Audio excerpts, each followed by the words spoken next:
This is Dark Matter with your host, Art Bell. Now, here's Art. Well, hello, and welcome to Extraterrestrial Radio. It's called Dark Matter, and I am Art Bell. It's great to be here. Really great to be here tonight. I've got a few housekeeping issues to begin with tonight. I said last night, this is Sirius XM Radio, right? No rules. Well, one rule. My rule. No bad language. And then I went back to the house, after the show, and I downloaded all my email, and I had like 600 emails saying, "Oh, Art, played this, and they played that in the middle of commercials and stuff, and Sirius XM violated the Prime Directive." But it's fixed. So, it's fixed. They promised me tonight all the things that'll fill the breaks will be clean and available for listening for delicate ears, including mine. So no bad language here. It's a bad language-free zone. Okay? And then there was WRT 104, Big Gamma Burst. I've got to tell you all, I've done a lot of shows, and it always happens to me that a guest will drop something on me that, say what? A gamma ray burst, and we're in the gun barrel. I think I'm quoting fairly accurately here, right? We're in the gun barrel. So, I did as Professor Kaku suggested, and I looked up WRT 104. And I'm on channel 104, right? See, that bothered me right away. I don't really number it. If you ever go on your phone or tablet or something, they actually don't number the channels. That's something I want to talk to Sirius XM about.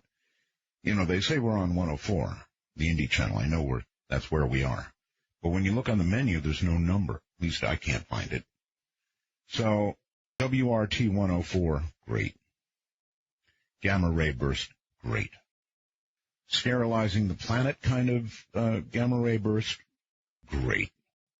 So here's what I want you to do. I did do the research, and I sent Keith Rowland, my webmaster, a picture of WR104. He's got it up on artbell.com. So you can actually see a picture of these two suns getting ready to dance. Oh, geez. And then there's also a moving file which will show you what a gamma ray burst will look like. Now, I don't know what it's going to look like from the perspective of the end of the gun barrel, but maybe we're going to find out. Anyway, I thought you'd want to know what it looks like, those two stars coming together. They've got an actual picture up there. The other is a simulation of a gamma ray burst. None of it's good. Not good at all. We've got an interesting program coming up tonight. Dr. Stephen Greer. He's an old friend, great guy, and we're going to squeeze a lot from him tonight. All right, very quickly around the Naval Yard shooting. Well, the press is always, I'm sure Pierce Morgan is at it tonight. You have to go. As I've been watching all of this develop on the across the media, it occurs to me that, something's got to go, but it's not the guns. It's people who hear voices. Now, if we could control those people, we'd have hold of the problem. It's crazy people. Even Dr. Kaku last night said it's crazy people, right? They hear voices. Give these papers to the Russians. Kill a bunch of people. Whatever. Well, this guy had a secret clearance. Maybe. Secret clearance. So, I heard he went in twice, complaining that he was hearing voices, right? Oh, come on. If that's the case, then get some counseling And, you know, upon getting the counseling, at the very least,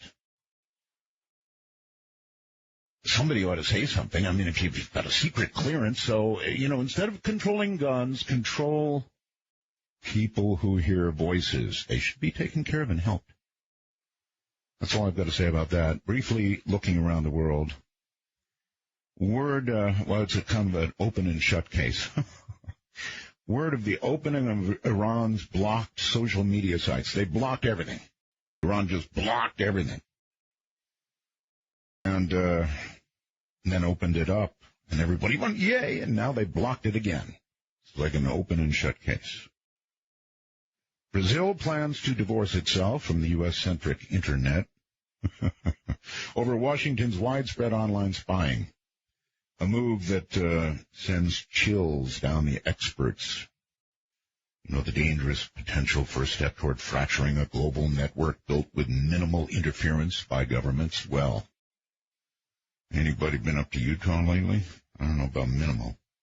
The Concordia's coming back up. She went down, and it was very embarrassing for the government in Italy, and now she has been righted, and the government in Italy feels better. Russia said Tuesday the UN Security Council resolution governing Syria's handling of its chemical weapons not allow the use of force. Well, if we can't use force, if they don't comply, then why should they comply? You know, it seems like a fairly logical train of thought, doesn't it? A typhoon hit Japan Monday. Now, it's not good. The Japanese had to dump a whole lot more water, radioactive water, albeit, into the ocean. We don't know how much yet, but it was bad, bad, bad news for the Japanese. And probably bad news for us, too, huh? And I swear I'm going to do a whole show on this. The Russians, Putin came after us for American exceptionalism, right? Oh, God, what a phrase, American exceptionalism. And now Putin is, I guess, blaming American exceptionalism for the shooting. Me, I think it was a guy who hears voices. All right. That's it for now. We're going to take a very quick break, and then we'll come back, and we'll meet with Dr. Stephen Greer. It's going to be quite a program. I think you're going to enjoy it. From the high desert and the great American Southwest, this is Dark Matter.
It's XM, baby, and we're very serious. To call Art Bell, please manipulate your communication device and call 1-855-REAL-UFO. That's 1-855-732-5836.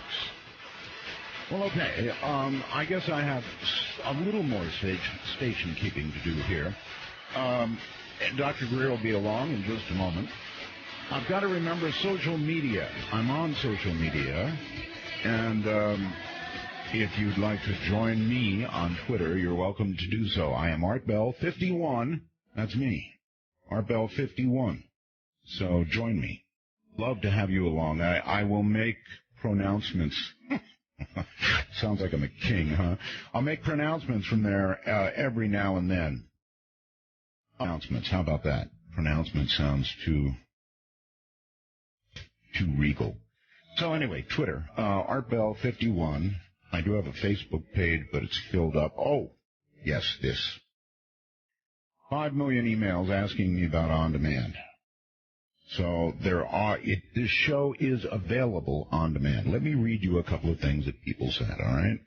Art, underneath the show description is a box with 2 tabs, on-demand shows and upcoming shows. Not too complicated. Go to artbell.com, click on the Launch Sirius XM Player link right on the right-hand side of the webpage. If prompted, log on to the Sirius XM website with your account. On the player window, this is beginning to get complicated, click the green Shows on Demand button. Then in the search bar to the right of the green button, type in Art Bell. Then click on Demand Shows if it's not already open. And then finally, click on the show episode you want to listen to and enjoy. Get all that? And then here's another one. You can listen per scheduled show. If interrupted by, say, a phone call or on Androids, for example, the show will pause and pick up from the point of interruption. You will be behind the live show in this instance. You can push the Go Live button to get back to the show live.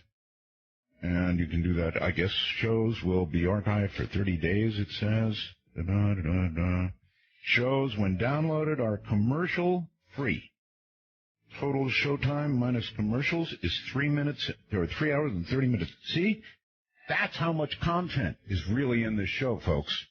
You take out the commercials, and you still have 3.5 hours. Just thought of that. So, it even goes to iTunes, this person says. I don't know about that. All right. I hope that does it. Dr. Stephen M. Greer, M.D., is founder of the Disclosure Project, the Center for the Study of Extraterrestrial Intelligence, the Orion Project, and Sirius Technology Advanced Research, LLC. Father of the Disclosure Movement, he presided over the groundbreaking National Press Club Disclosure event, May of 2001. Over 20 military, government, intelligence, and corporate witnesses presented compelling testimony regarding the existence of extraterrestrial life forms visiting the planet and the reverse engineering of the energy and propulsion systems of these craft. Over 1 billion people heard of the press conference. It's a lot. Through the original webcast and on subsequent media coverage on BBC, CNN, CNN Worldwide, Voice of America, Pravda, Chinese media, and media outlets throughout Latin America. The webcast had 250,000 people waiting online. Wow. That's the largest webcast in the history of the National Press Club at that time, and that's something. He's worked 17 years to bring together the scientists, inventors, and leaders in society to advance clean new technology energy systems.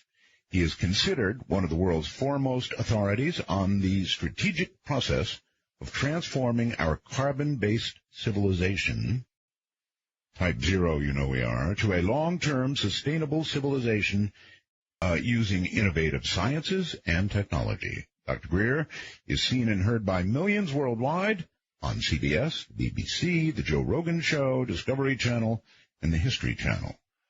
Thrive, and the Ancient Alien series. Oh, and through many other news sources. So, in other words, he's all over the place. Here, ladies and gentlemen, is Dr. Stephen Greer. Dr. Greer, hello. Hello. Glad to be with you again, Art. Oh, it's great to hear your voice. Thank you. And it's great to be on the air again, too. I agree. It is great to have you on the air again. We've missed you. Thanks. All right. Now, we've got to keep in mind, Doctor, and so it's going to cause us to switch gears a little bit. There's about something like 27 million Sirius XM listeners. That's really a lot of. That's all. I know. I'm one of them. I'm one of the subscribers. That's right. Okay. All right. So they probably may never have heard you before. And then, of course, we've got my regulars that have come across who will have heard you. What I'd like to do is kind of split the show in half if we can. Now, you've told me in the past some of the best UFO stories I've ever heard.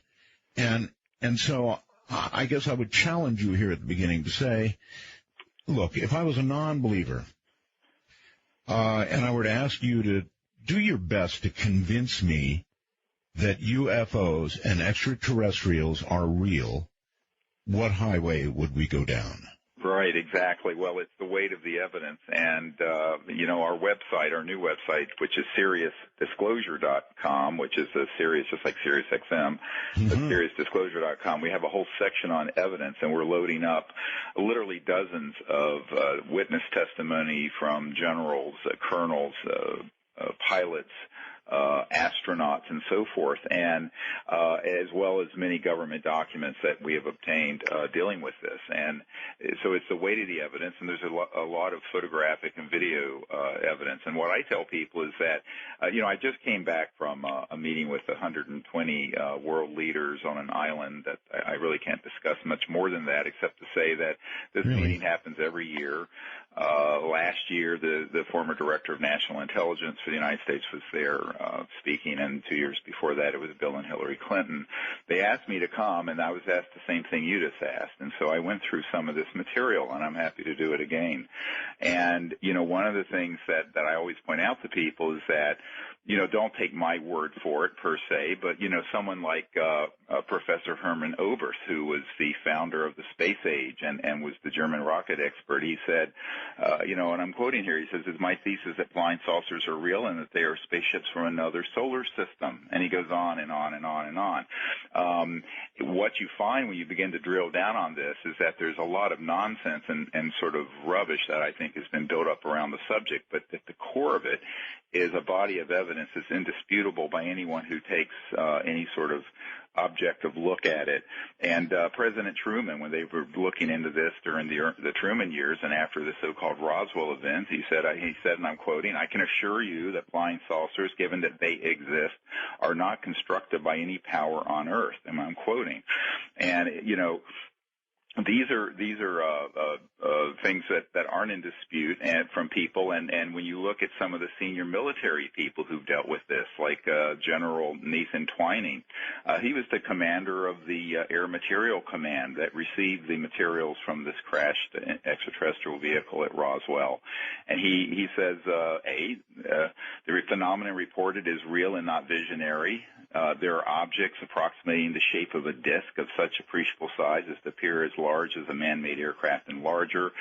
There's a possibility that some of the incidents are caused by natural phenomena such as meteors, but the others report characteristics of extreme rates of climb, maneuverability, and action, which must be considered evasive and on radar, moving in such a way as to lend belief to the possibility that some of the objects are controlled either automatically or remotely, and it goes on. And then, the CIA director, one of the early ones, the first one actually, Admiral Roscoe Hillenkoetter.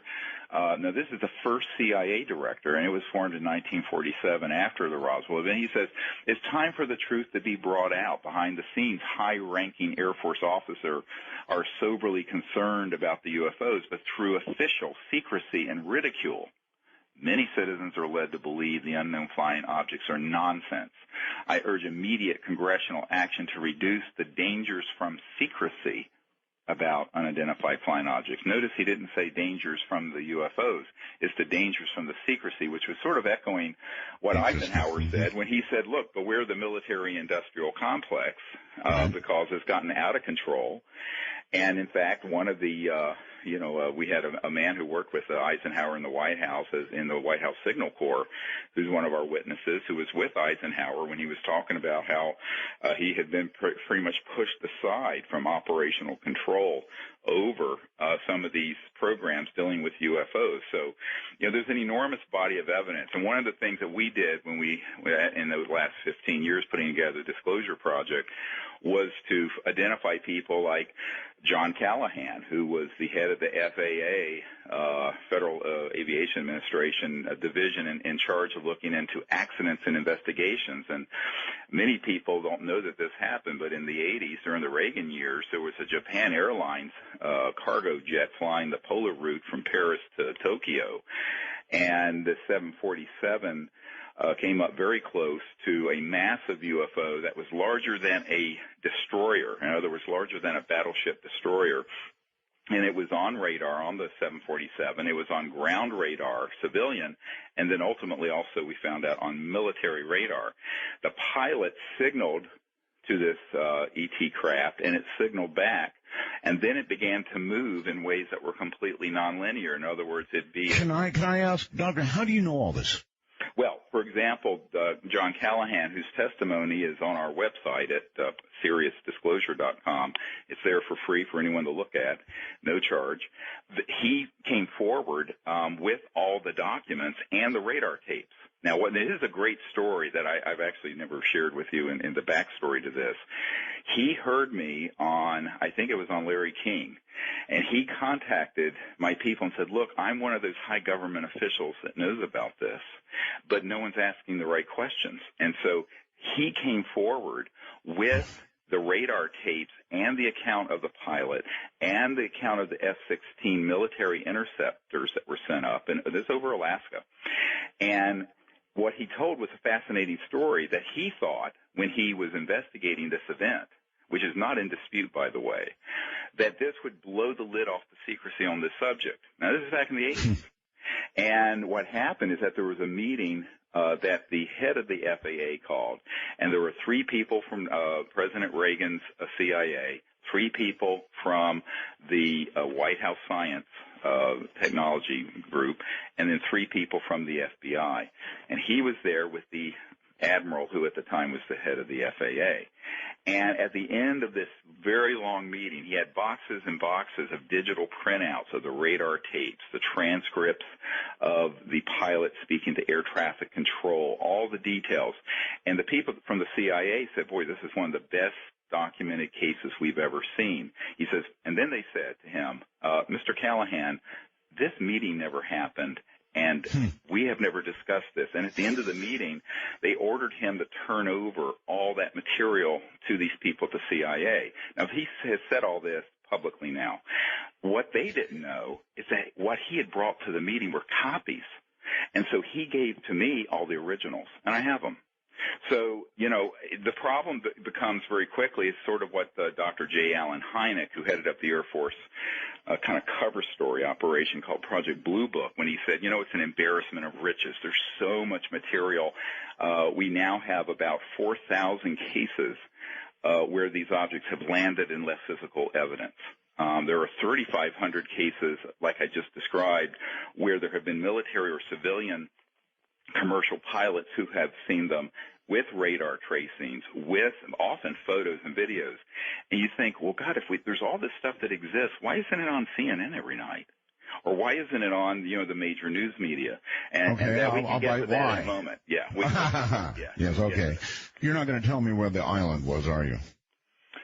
It was somewhere out in the Pacific, yeah. But anyway, it was an interesting meeting. Now, it's one of these things where I was asked to come and brief these folks, and the other problem, and this is the part that your listeners this is where they're going to see a little bit of shock and awe. And it's, from the time I briefed President Clinton, CIA director, nearly 20 years ago to today, what I have found consistently is that there are two tracks inside these government programs. One is the ordinary track that deals with things like Syria and Afghanistan and Iraq and nuclear weapons. Then there's a parallel track, that's the so-called black projects or unacknowledged track. And just because someone is the Secretary of Defense or the CIA director doesn't mean that they're being pulled into and briefed on this other track. It's highly compartmentalized. And so at this meeting, what happened, and it's just I just got back about 3 weeks ago, what I found is that there were people there from, senior government circles, from MIT, from ministries of defense, and it was 120 very high-ranking people from around the world. Virtually none of them knew about this. A couple did. And these were all people that if people out there in the conspiracy world would think that every single one of these people would have been on the inside and in the know. But the way the system runs is that it's so compartmented, it doesn't really matter what your clearance is. You know, I mean, top secret clearances, you know, there are 985,000 people in America with top secret clearances. You know, that and $1.50 gets you on the metro in D.C. But the reality is that the compartmented projects that deal with this are in a different level. And this is why, you know, when I was first approached by the liaison from Clinton's CIA director to me, I got this letter, and I have it in my archive to prove this, and excerpts of it are up on our website, where he says, you're going to be the first person to brief the CIA director and the White House on this because they've made inquiries and they're being denied any information. Now, when I got that letter, it was FedEx, actually. I said, this is the biggest bunch of bull I've ever heard. And I didn't believe a word of it. And so I went into this meeting. My wife and I both went up to Washington for the meeting. I said, this I don't believe. By the end of this 3-hour meeting, I came to understand that, in fact, there are very high-level people who are being left out of this information. And that began to happen in the 50s and 60s, is what Eisenhower was warning us about. So that in 2013, the system is so, frankly, dysfunctional that it beggars the imagination even to wrap your mind around how labyrinthine or Byzantine, actually, the system has become. And all right, I've really got to ask you, I've got to stop you and ask you, look, I don't talk to people every day like you, and number two, I definitely don't talk to people every day who briefed a CIA director, Clinton's, I believe, on the kinds of things that you're talking about right now. I would love to hear what that meeting was like. Can you talk about it? I mean, really? Well, I can, and it was very upsetting, actually, for me. And, you know, people who don't know who I am, I'm an emergency and trauma doctor. So, you know, I've gone from one level of trauma to real trauma. I tell people taking care of, you know, gunshot wounds and head-on collisions and people's heart attacks was so much easier than this stuff. And what I learned, you know, I mean, you know, you have to imagine, you know, I'm a guy in my 30s. I'm working full-time, running an emergency department. I have 4 young kids. I'm shuttling up to Washington doing this, you know, frankly, crazy stuff. And it was very, very stressful. And so one of the most disturbing parts of this meeting, which, of course, I thought it would be, you know, usually when you're with someone who's a cabinet-level person, it's 20 minutes, it's 30 minutes, maybe 45 minutes. This went on for nearly 3 hours, Art. Wow. And I'm sitting there with this man, and, of course, in the house we're in is surrounded by Secret Service folks, which, of course, my naivete back then, I thought we were just going to have dinner and that'd be it. Of course, you know, these guys are all over the place. And what happened is that initially I came in there with a briefcase chock full of what you just asked for: photographs, videotapes, government documents, transcripts of these testimonies from people who've been on the inside and seen this stuff. And after about 10 minutes, the CIA director said, Woolsey said to me, I know these exist. And it turns out that he and his wife had seen one back years ago when they lived up in New Hampshire. So the thing that he was most interested in, and he looked straight at me, straight in the eyes, and he said, Dr. Greer, what I want to know is why it is being kept this secret, and why. This is the CIA director asking you why it's being kept secret. Yes, because he was being lied to, and so was the president.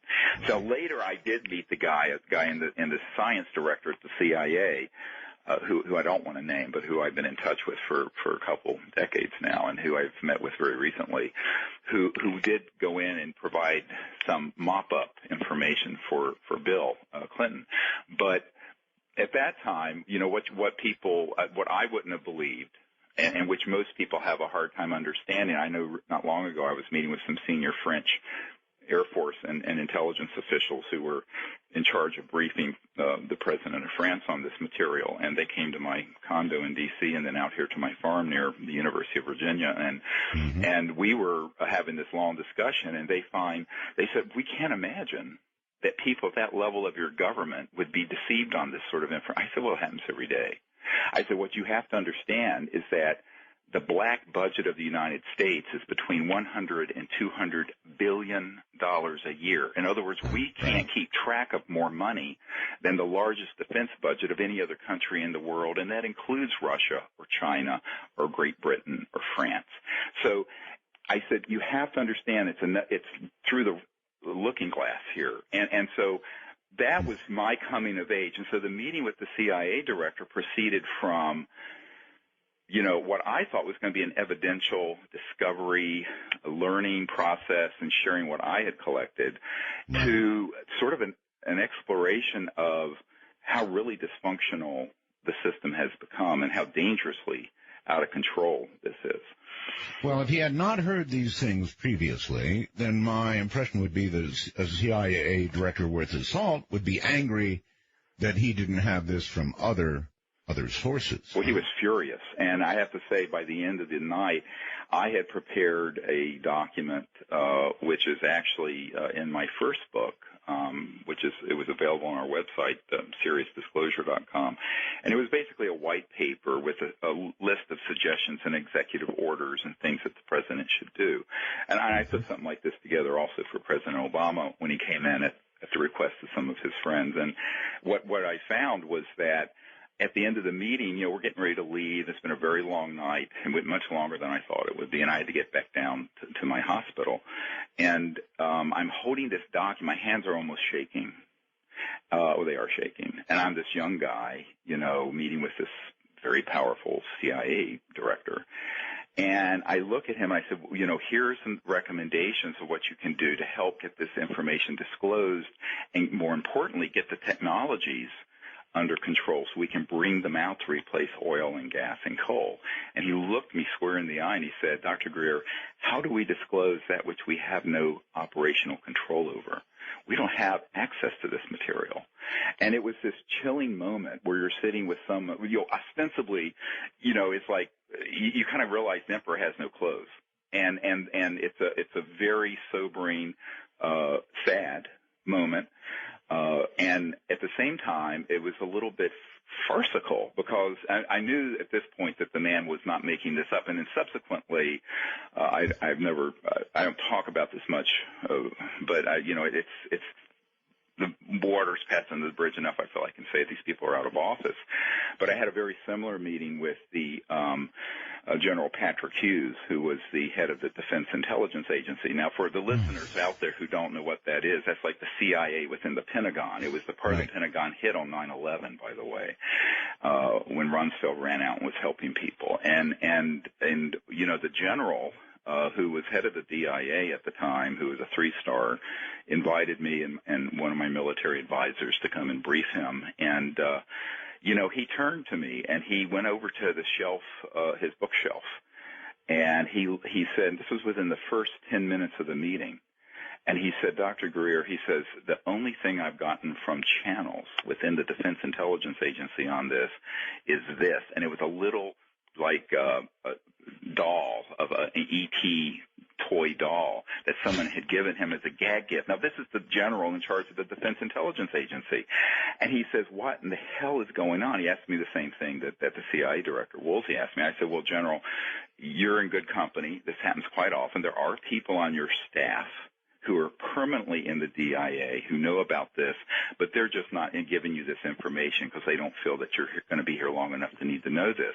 And there was a colonel sitting at that table who stiffened, and his body language said to both me and my military advisor, that guy knew and was lying to the old man, to the general. So this kind of game is played a lot. I mean, is it constitutional? No. Is it legal? No. But it really is how Washington works, quote unquote, or doesn't work, which is why we're in the mess we're in. And I think that this is, another story. Do you remember Gordon Cooper, the astronaut? Of course. Oh, well, here's a great story for your folks who are new to this. Gordon Cooper, you can Google him. He was one of the early Mercury astronauts, and he was one of our Disclosure Project witnesses, and we have him on videotape up on our website. And he, back before he was an astronaut, I think at the time he was a colonel at Edwards Air Force Base, where Edwards Air Force Base is. And this is 1956, so this is a long time ago, 50-some years ago. And he was there when, in broad daylight, one of these objects landed on a dry lake bed. Now, it was his team, his reconnaissance team, and people who reported to him who actually went out there, and they filmed this. It was an old, of course, real movie footage, not digital. And they brought Do you know that Gordon Cooper told me the story you're relating right now? Yeah. And I interviewed him. Hell of a story. Keep going. Well, keep going. So, but the part you don't know is something that's going to blow your socks off. Okay, so he puts this together, looks at it, it's developed, he looks at the film, and it's authentic, and there's this object in broad daylight. It is flown back on a general's plane to the Pentagon. That's right. All right. And there's a whole lot of back and forth and detail I'm not going to waste time with, but the bottom line is fast forward to a few years before Gordon Cooper passed away.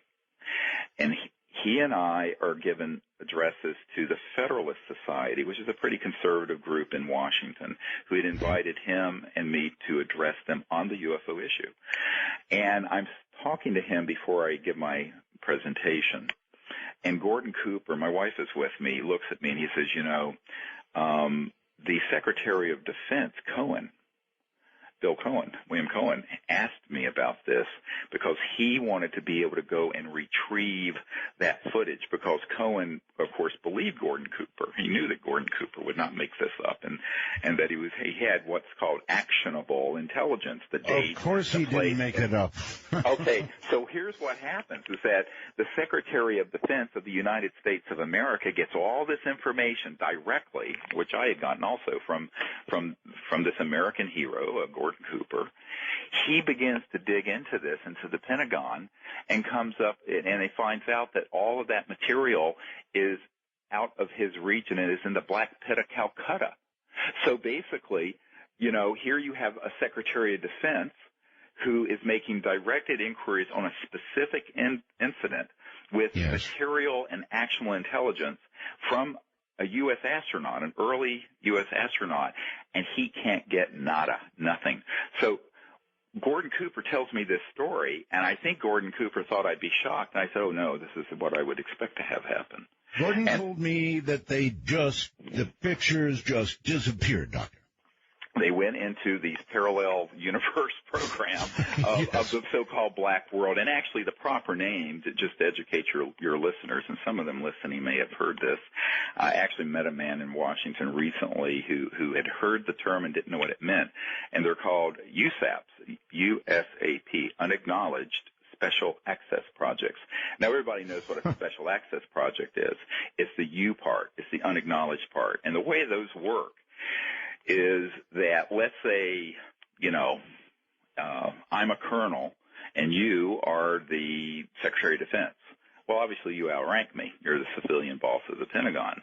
But if I'm in an unacknowledged special access project, a USAP, I am instructed that no one outside that compartment is ever to know anything about it because it is completely unacknowledged, off the books, and black. And that if I am ordered to give information on it, I am to respond that to whoever it is, sir, no such project exists. It doesn't matter if you're the president. Now, a member of my team was in a $3 billion unacknowledged special access project. Just one project. And the admiral that he reported to had all the men who were in that project go into a SCIF, a secure communication intelligence facility underground. And they had all their weapons taken away, all their electronics. And there was one man who went down there with a firearm. And he said, gentlemen, and he took a bullet out of the gun, and he said, there's a bullet with your name on it. And if you disclose to anyone outside this compartment of the existence of this project, this bullet will find you. Now, I'm telling you virtually word for word what this military, fairly senior military guy who's been on my team for many, many years told me. And so this is the kind of spooky nonsense that goes on. And with that kind of compartment and unacknowledged status, they can get away with a lot. One of the things we came out with a couple of months ago, or maybe 4 or 5 months ago now, is a movie called Sirius. Ironically, here we are on Sirius XM. And it was the largest crowd-funded documentary in history, by the way. But part of what's in there, anyone who wants to see it can see it on our site at SiriusDisclosure.com. In there's a clip of Donald Rumsfeld, the day before 9/11, ironically, at the Pentagon stating, and I'm quoting, there's $2.3 trillion unaccounted for in the Department of Defense over the last few years. Trillion, not billion. So so this is the missing $2.3 trillion, but that's 12 years ago. So now it's probably 3 or 4 trillion. And it's going into these kinds of projects. And this is what the American public has no idea about. They think that the budget debates that we're having are legitimate discussions. I'm going, oh, no. I mean, you've got $4 trillion missing. Okay, Doctor, a quick question for you, and then we've got to go to a quick break. And sure. The question is, yes, you had a really good career as an emergency room physician. Weren't you back then, back in your 30s, weren't you scared to death that you were going to, drive a sword right through your career? Well, no, because I had established myself as someone in the community as a really good doctor, and had become chairman of the Department of Emergency Medicine. And people knew, even though they were a little perplexed at why I got involved with all this. And as you know, my uncle was a senior project engineer that worked on designing the lunar module, put the first man on the moon at Grumman, right, which became Northrop Grumman. So I had a knowledge and an interest in this since I was 8 or 9 years of age. But I think that, no, it really didn't hurt. I was worried it might, but luckily, people knew me and my skills as a doctor first before. Now, I think, be honest with you, if I had gotten involved in this subject before I had gotten established in medicine, it would have been a major problem. But so it's kind of like tenure. Hold on, we're going to take a break here very quickly, and we'll come right back. Sure. Boy, talk about a guest that you just sort of have to point at, and they take off and go. This is one of them.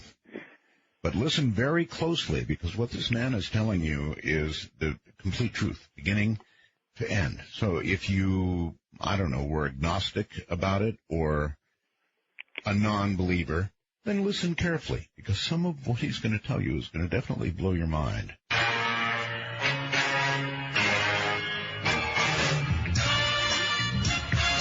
This is Dark Matter.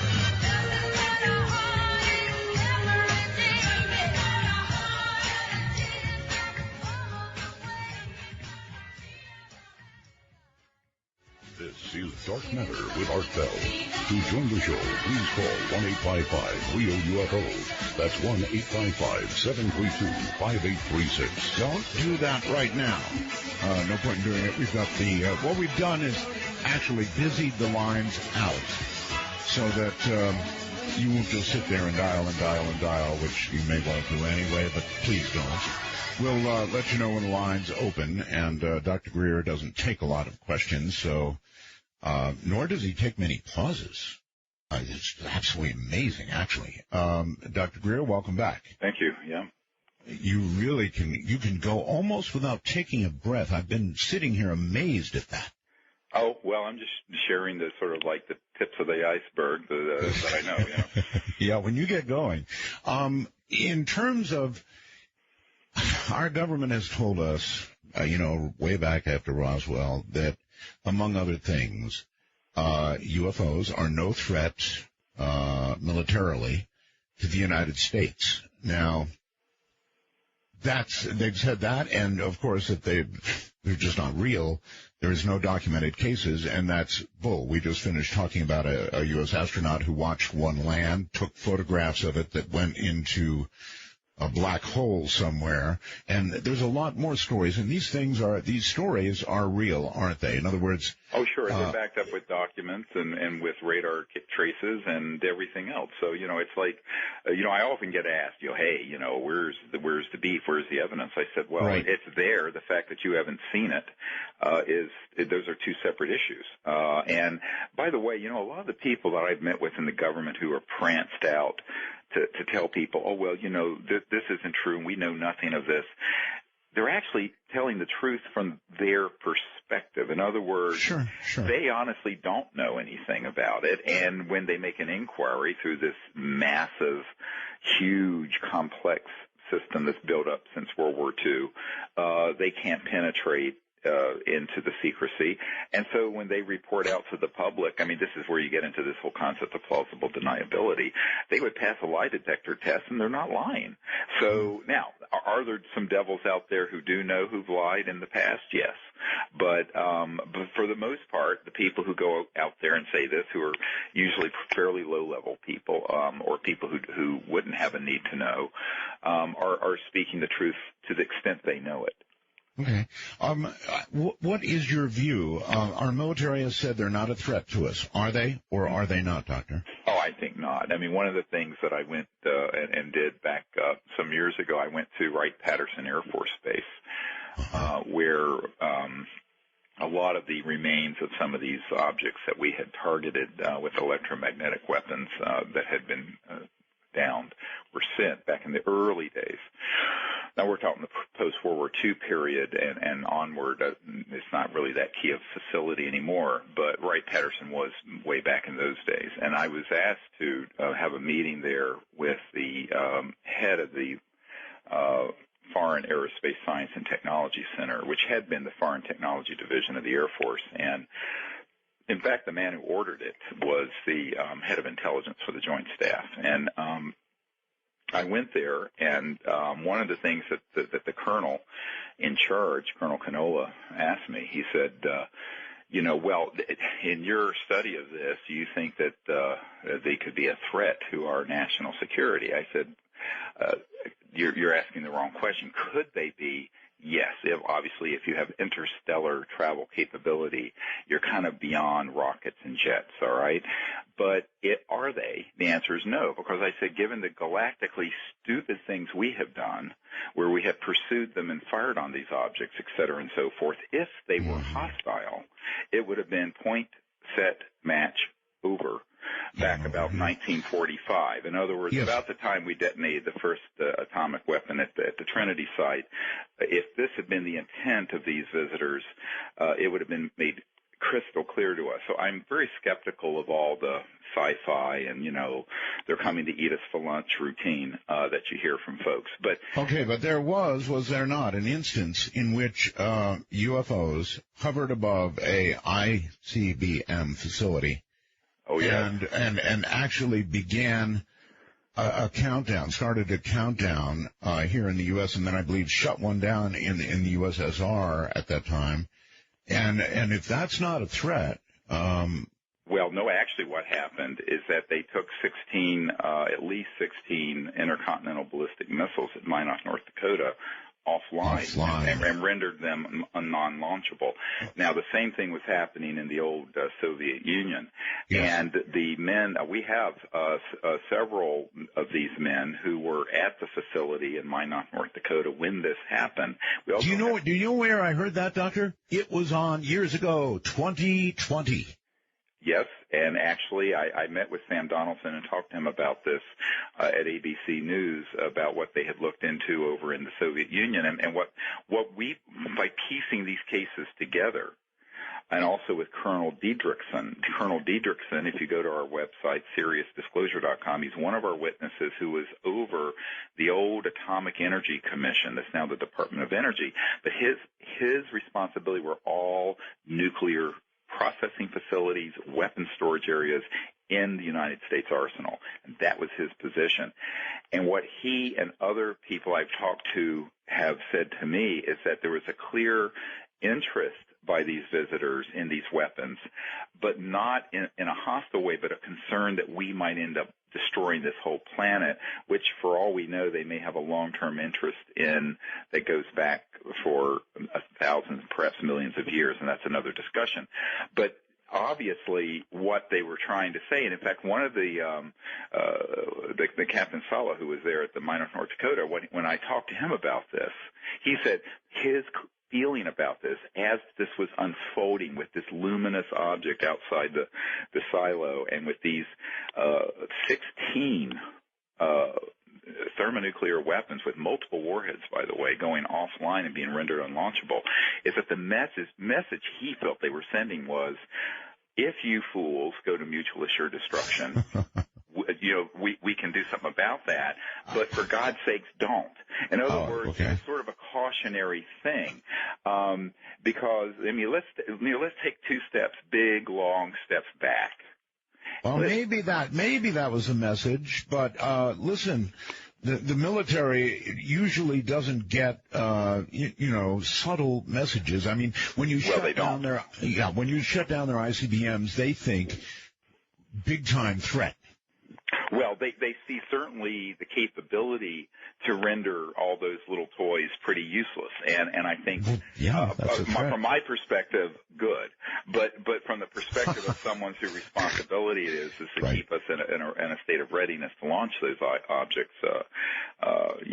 Of course, if we had a full thermonuclear exchange during the Cold War, it would have been the end of life on Earth, and everybody knows that with nuclear winter and what have you. But I think that the bigger question is if those events are true, and they are, and here's the case, and in fact we have the documents, we have multiple independent corroborating witnesses to this case that you've just asked about in the Disclosure Project materials. What was the point? Well, I think the point was, when you piece it together with what was going on in the old Soviet Union and very similar events, is that they were trying to get us to rethink that whole strategy of mutual assured destruction. What happened in the Soviet Union? Well, there were multiple events where silos and thermonuclear missiles, intercontinental missiles, were rendered not only unlaunchable, but were actually, in a couple cases where they were testing them, at least the missile part of it, were made to go completely haywire.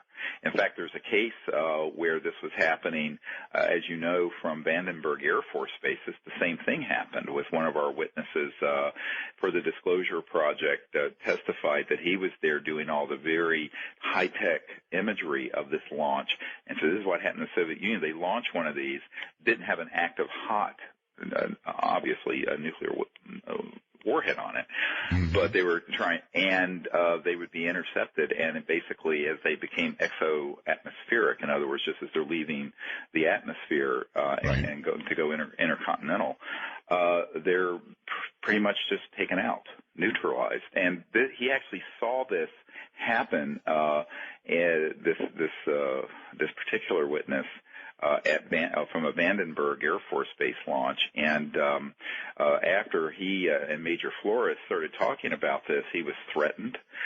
He had his mailbox blown up. He had all kinds of weird stuff start happening, and weird calls in the middle of the night, cursing at him and what have you. But he stayed, and he's a professor, Jacobs, and he has come forward, and we have his testimony now about that whole event. Well, similar things were happening in the old Soviet Union, and by the way, also with some of the French and British facilities. One of the most compelling and interesting cases that, of course, I spoke at great length with the former head of the Ministry of Defense for Great Britain, Lord Hill Norton, who I spent some time at his home in Hampshire discussing all this. And back in the about 1980, 81, I believe it was, we had at the Rendlesham Forest the Bentwaters case, they call it, the Bentwaters Royal Air Force Base. It was actually more of a U.S. Air Force base. It was both British and U.S., but it was a covert nuclear weapons facility that was not acknowledged to the Soviet Union and would have caused a huge amount of political problems in Great Britain. And with our talks with the Soviet Union, had it been acknowledged, but there were hot thermonuclear weapons there, and it was a ready base, even though it wasn't acknowledged to the public. And for several nights, there were these UFOs seen in the skies near this Air Force base. And then on this one particular night, there was an object that came down and landed out on the edge of the base. And, of course, later they tried to debunk it that, they just saw a distant lighthouse. And they make up all kinds of absurd stories. But the men who actually were sent out there to see this particular object, it turns out it was a black pyramid-shaped ET craft that, as it landed, it came down and it actually scraped some trees and broke some branches and then left a perfectly square-based landing area with various changes, radiological changes in the soil that has now been confirmed by the Ministry of Defense of Great Britain. Now, this was denied and lied about for years in the United Kingdom. And interestingly, Lord Hill Norton, who was a five-star admiral, back then they had what they call Sea Lords, and he was the five-star admiral. He was the head of the military committee for NATO, but he was also the Minister of Defense. And in Great Britain, for those who don't know, that also means you're head of MI5 and MI6. It's like our CIA director, all in one position. So I'm sitting here talking to this gentleman, and he's telling me that the entire time he was Minister of Defense, and on the head of the military committee for NATO, he had no knowledge of this subject. It was only afterwards that he began to find out about it. And he was furious, frankly. I'm sitting at this man's house. He's this old, admiral. And he is like hopping mad, pissed off that here he was sitting on top of the entire defense establishment in Great Britain. There were these sort of events going on kind of under his nose. He had no knowledge of it. And he admitted that to me. And all right. So, what you're telling me, and have told me again and again in these first segments, is that there is a government, and then there is a group of people who have this information, control this information, and control those who would like to know this information, apparently, in government. In other words, we have a government within or beyond a government. Correct. Right, and this is precisely what Eisenhower was warning about. When Eisenhower said, beware of the military-industrial complex. He was a five-star general, World War II hero. He was not anti-military. He was opposed to this out-of-control aspect of it that, and I'm not criticizing Eisenhower, but this whole mess got out of control on his watch between 1953 and 1961. That's when. All right, Doctor, why not disclosure? In other words, with the shape the world's in right now, not that hot, frankly. Right. It seems to me that disclosure, if done correctly, right, would just lift all boats. And, yeah. No, not all boats. Now let me stop you right most there, boats. How about that? Yeah, 99.99999% of humanity's boats would be lifted. The 0.0000, forget the 1%. We're talking about the uber elite. And actually at this meeting I was attending a couple weeks ago with all these leaders from around the world, and you had people there from Goldman Sachs and McKinsey and Boston Consulting Group and all kinds of folks. And what the title of the entire conference weekend was From Disruption Opportunity, and I was there to present the case for disrupting the current status quo of terminating the oil, gas, and coal industries over the next 10 to 20 years and bringing these sciences out that would explain how UFOs are moving. Now, the reason for the secrecy in the early days, let's go to ancient times, 40s, 50s, 60s. A, they didn't know what they were dealing with. B, they were trying to figure out how these objects moved. Going, for example, the head of the Belgian Air Force, General de Brouwer, when we went to Belgium, and here he's talking about the fact that in Belgium they had these massive triangular ships that were about 800 feet on each side, that were going from completely still and hovering to several thousand miles per hour straight up against gravity and making right-hand turns outside the envelope of any normal aerodynamics of a jet or a rocket or anything else. And I have a quote, actually, on our website from him talking about this, and we actually have a radar tape of that event from Belgium. So what's interesting is that, obviously, these objects aren't using Exxon Jet A fuel. They're not using oil. They're not using normal rockets and things of this sort. And so the technology and the physics, and this is the part of this that I actually was the hardest part to kind of get through the head of the policy people at this meeting. is that the secrecy has nothing to do with ETs, and it has nothing to do with the fact that people are going to hurl themselves off the Brooklyn Bridge if there's intelligent life out there. I mean, more than half the public believes there's life out there already. You're going to tell me it's energy. It's about money and power and energy. So, let's cut to the chase here. These UFOs are not operating using the internal combustion engine that Mercedes invented in 1888 or what have you. All right. Sure so this is not your granddad's Oldsmobile. Okay. So, all right. So there are many different types of propulsion that we can imagine. Here's my next question. Are we actually, Doctor, aware of operational details of propulsion systems that could be applied to U.S. and world energy needs? Yes, and what's interesting in a document that was released accidentally in Canada that dates from 1951. Now, this is before I was a twinkle in my father's eye, by a man named Wilbur Smith, and it's a top-secret document. He was head of Project Magnet that was studying this issue in Canada.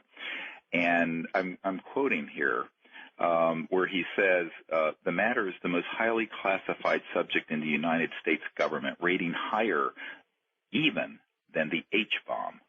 Flying saucers exist, period. Their modus operandi, meaning their propulsion system, is unknown, but a concentrated effort is being made by a small group headed by Dr. Vannevar Bush.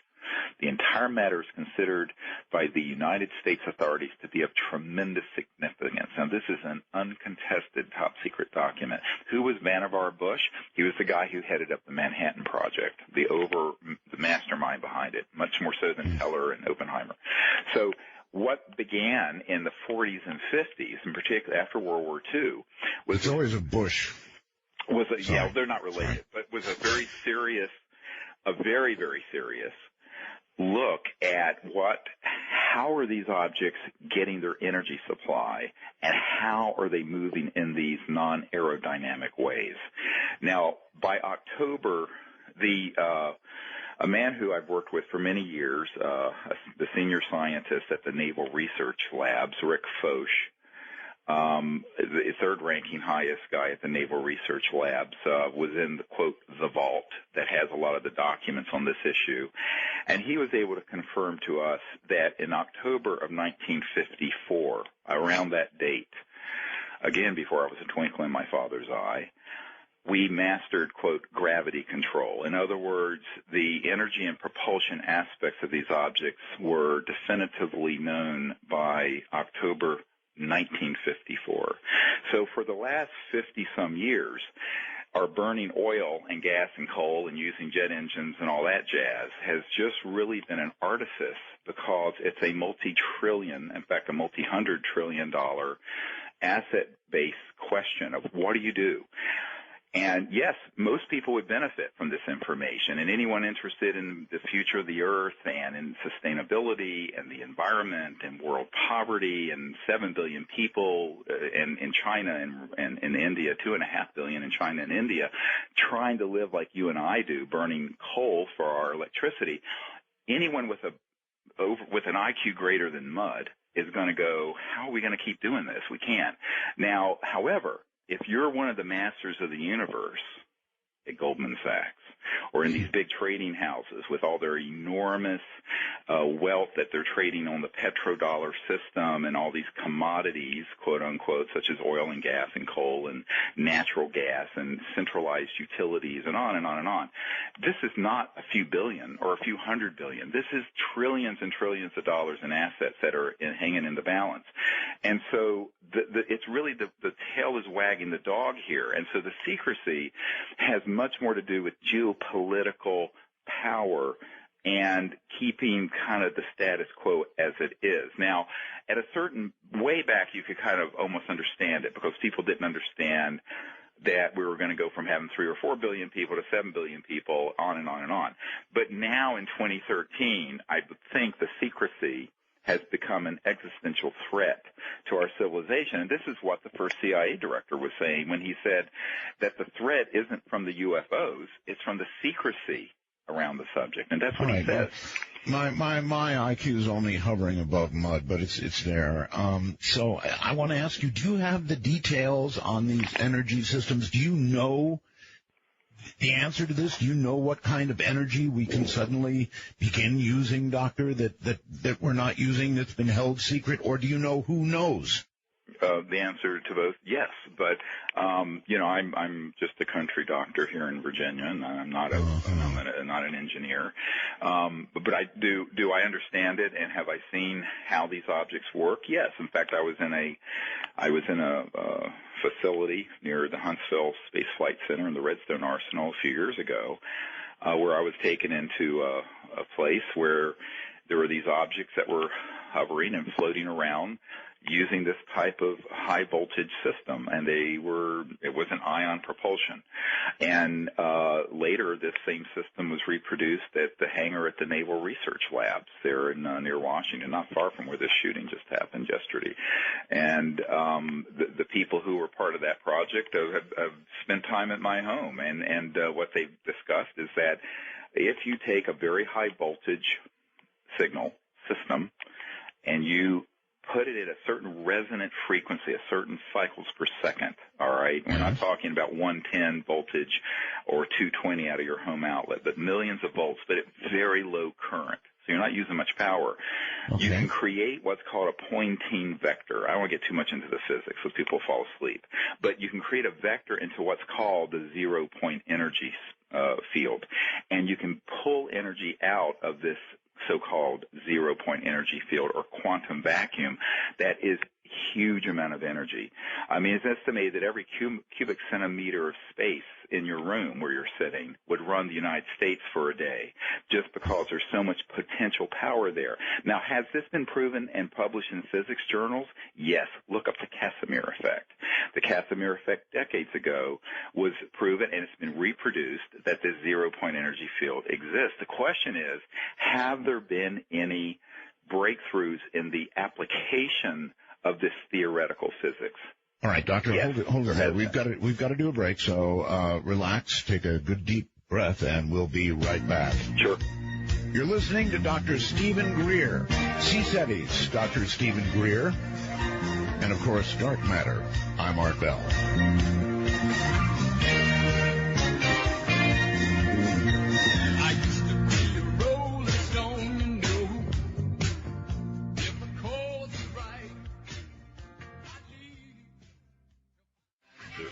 Dark Matter with Art Bell. To call Art, please light up the lines at 1-855-REAL-UFO. That's 1-855-732-5836. Okay, not yet. Do not call yet. Hang in there. We've got them busied out. We'll let you know. Dr. Greer rarely takes calls, and I doubt he will tonight, but that's all right. If we have time left, we'll do unscreened open lines. Listen, there is a way for you to get to me. And we call it the wormhole. If you'll go to artbell.com, the website run by the esteemed Keith Rowland, you'll find the wormhole. In fact, we were going to talk to Keith about putting that on the front page. He might have already done it. I don't know, but I know a lot of you are going over there and trying to find it. The wormhole is a place where you send in text. You type text. It goes in Arizona, and it comes out on the other side, another dimension, literally, here in Nevada near 51. So the wormhole, that's a way to ask Dr. Greer a message or make a comment to me or whatever it is you would like to do. In the meantime, welcome back, Dr. Stephen Greer. I've got, I want to describe something to you, Doctor, and it's the truth, and you tell me what I've got. I've got an antenna here that I've had for years and years, and it's got a kind of a bunch of interesting stuff about it. For example, it covers 5 acres. It's called a double loop antenna, and it covers 5 acres. The high point is about 100 feet. The lowest it gets is about 76 feet. Now, here's what's special about this antenna. Number one, it creates its own voltage. It creates extremely high voltage, right. And even nice, beautiful blue skies, no wind, nothing, it creates enough voltage, Doctor, to knock you right on your butt. Sure. And I have no idea where it comes from. Now, it's not a great deal of current, but it is a great deal of voltage and enough current to knock you on your butt. So we're talking about something. For years and years and years, I've wondered what it is we're talking about, and I don't know why that voltage is there, but when you close it and put it to ground, you get a nice, long, blue spark. What is all that? Yeah, well, what is that? Part of it is that there's an electromagnetic potential associated with the Earth, that there's a certain degree at the level of the ground, and there's a certain amount as you go upward, even several meters. In fact, that's why loggers will have to have a ground cable when they're scaling a very, very tall tree in the Pacific Northwest, or they can get shocked. So there is a known voltage delta or differential between the ground and as you go upward into the sky, even a few meters, and certainly 100 feet or more. And that is a well-known phenomenon. And can it be harnessed? Yes, it could be. In fact, there are people who discussed how perhaps Nikola Tesla had experimented with some of these unusual antennas and were pulling energy out of this phenomenon. Now, that's, I think, different from what I'm talking about in terms of the quantum vacuum, or the so-called zero-point energy field. That is the energy. Can you explain that? What is zero-point energy? What is it? Okay, that's the energy that's left in any volume of space if you were to cool everything down to absolute zero, minus 273, whatever it is, absolute, where all atomic movement stops, everything stops. There's still an energy potential there, and this has been proven in physics. And as I mentioned, the Casimir effect. What people don't understand, however, is that for over 100 years, scientists such as Faraday, Nikola Tesla, others, in experimenting with high voltage systems, would create a phenomenon where they would tap into that energy that's in the quantum vacuum, and you would end up getting more energy out of, say, a generator than you have to put into it. Now, people say, oh, it's violating the laws of thermodynamics. I said, no, it isn't, because it's pulling energy out that you haven't been calculating is there, but has been proven to be there. So it's energy that's not in outer space. It's in any volume of space, and this is a huge amount of energy, and it's been reported, of course, that Nikola Tesla had an electric car running with an antenna on it, that it recharged itself, and this is true. And, in fact, I've got an amazing document on our website where when Nikola Tesla died, the FBI swooped in and confiscated all of his secret papers. That's right. And I have a document where the Department of Defense of the United States is demanding that the FBI turn over those files to them, and they wouldn't. And so, you have all these sort of fiefdoms within the government. But, even to this very day, they won't turn it over. Right. And so but what's interesting about this is that the secrecy around the whole UFO and extraterrestrial issue has so much less to do with what most people would imagine than very ordinary things like power and money and oil and gas. And, first of all, let's take a big step back. If you look at the last 150 years since the Industrial Revolution, okay, we had choo-choo trains, which were basically steam engines, and then you had, the early internal combustion cars that Mercedes had, and then, of course, right. Ford. So that's over 100 years old. Then you had electricity from burning coal, creating a steam turbine or hydroelectric. Jet engines, by the way, were the 30s. And rockets, of course, Wernher von Braun, who's chief spokesperson for the last few years of his life, is one of our Disclosure Project witnesses. Wernher von Braun, who was Adolf Hitler's rocket guy, who was inventing V-2 rockets dropping on London, that was the 40s, early 40s. So are we to really believe, and of course the atomic bomb was 1945 at the Trinity site there. Are we really to believe that in 70-some years there had been no breakthroughs in fundamental physics of energy generation and propulsion? Well, that's just nonsense. You're right. It's very, very hard to believe. There should have been many more breakthroughs in the energy field. And, gee, can we sit here and imagine that, A, there have been, and, B, wonder why they just have sort of not drifted to the top? Well, here's why. Well, there's a number of reasons why, and I want to get into this just a little bit. On our website, it's Sirius Disclosure, SIRIUS Disclosure, all one word.com. There's a document from the Federation of American Scientists. Now, since I've spoken to you last, Art, this group of very prestigious scientists in Washington, D.C., came out with from their National Security Project, Stephen Aftergood put out a report, and it was 3 years ago next month in October that this came out. And so it's fairly recent, that there are 5,135 patents that have been seized under the National Security Act. Now, one of the things that they bring up, they don't really drill down on the whole zero-point question and anti-gravity question, but they do mention the fact that 40-some years ago in 1971, that there was a photovoltaic generator that was more efficient than 20% efficiency, which was unheard of back then, that would have basically competed with the price point for oil and coal. And it was seized under a national security order. Now, what justifiable reason could there be for the abuse of state power to seize someone's invention that was simply a very super efficient solar electric generator in 1971. This is the kind of abuse of power that has gotten us into this kind of mess that no one is talking about.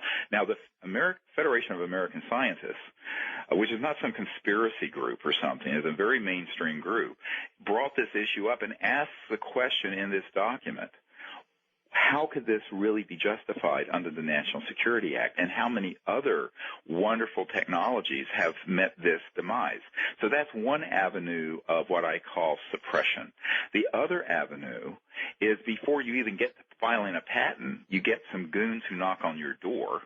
And I have a man who I had under contract a couple years ago who does a lot of work for the intelligence community and the contracting community, but he had been granted permission to work with us to bring out one of these so-called free energy generators.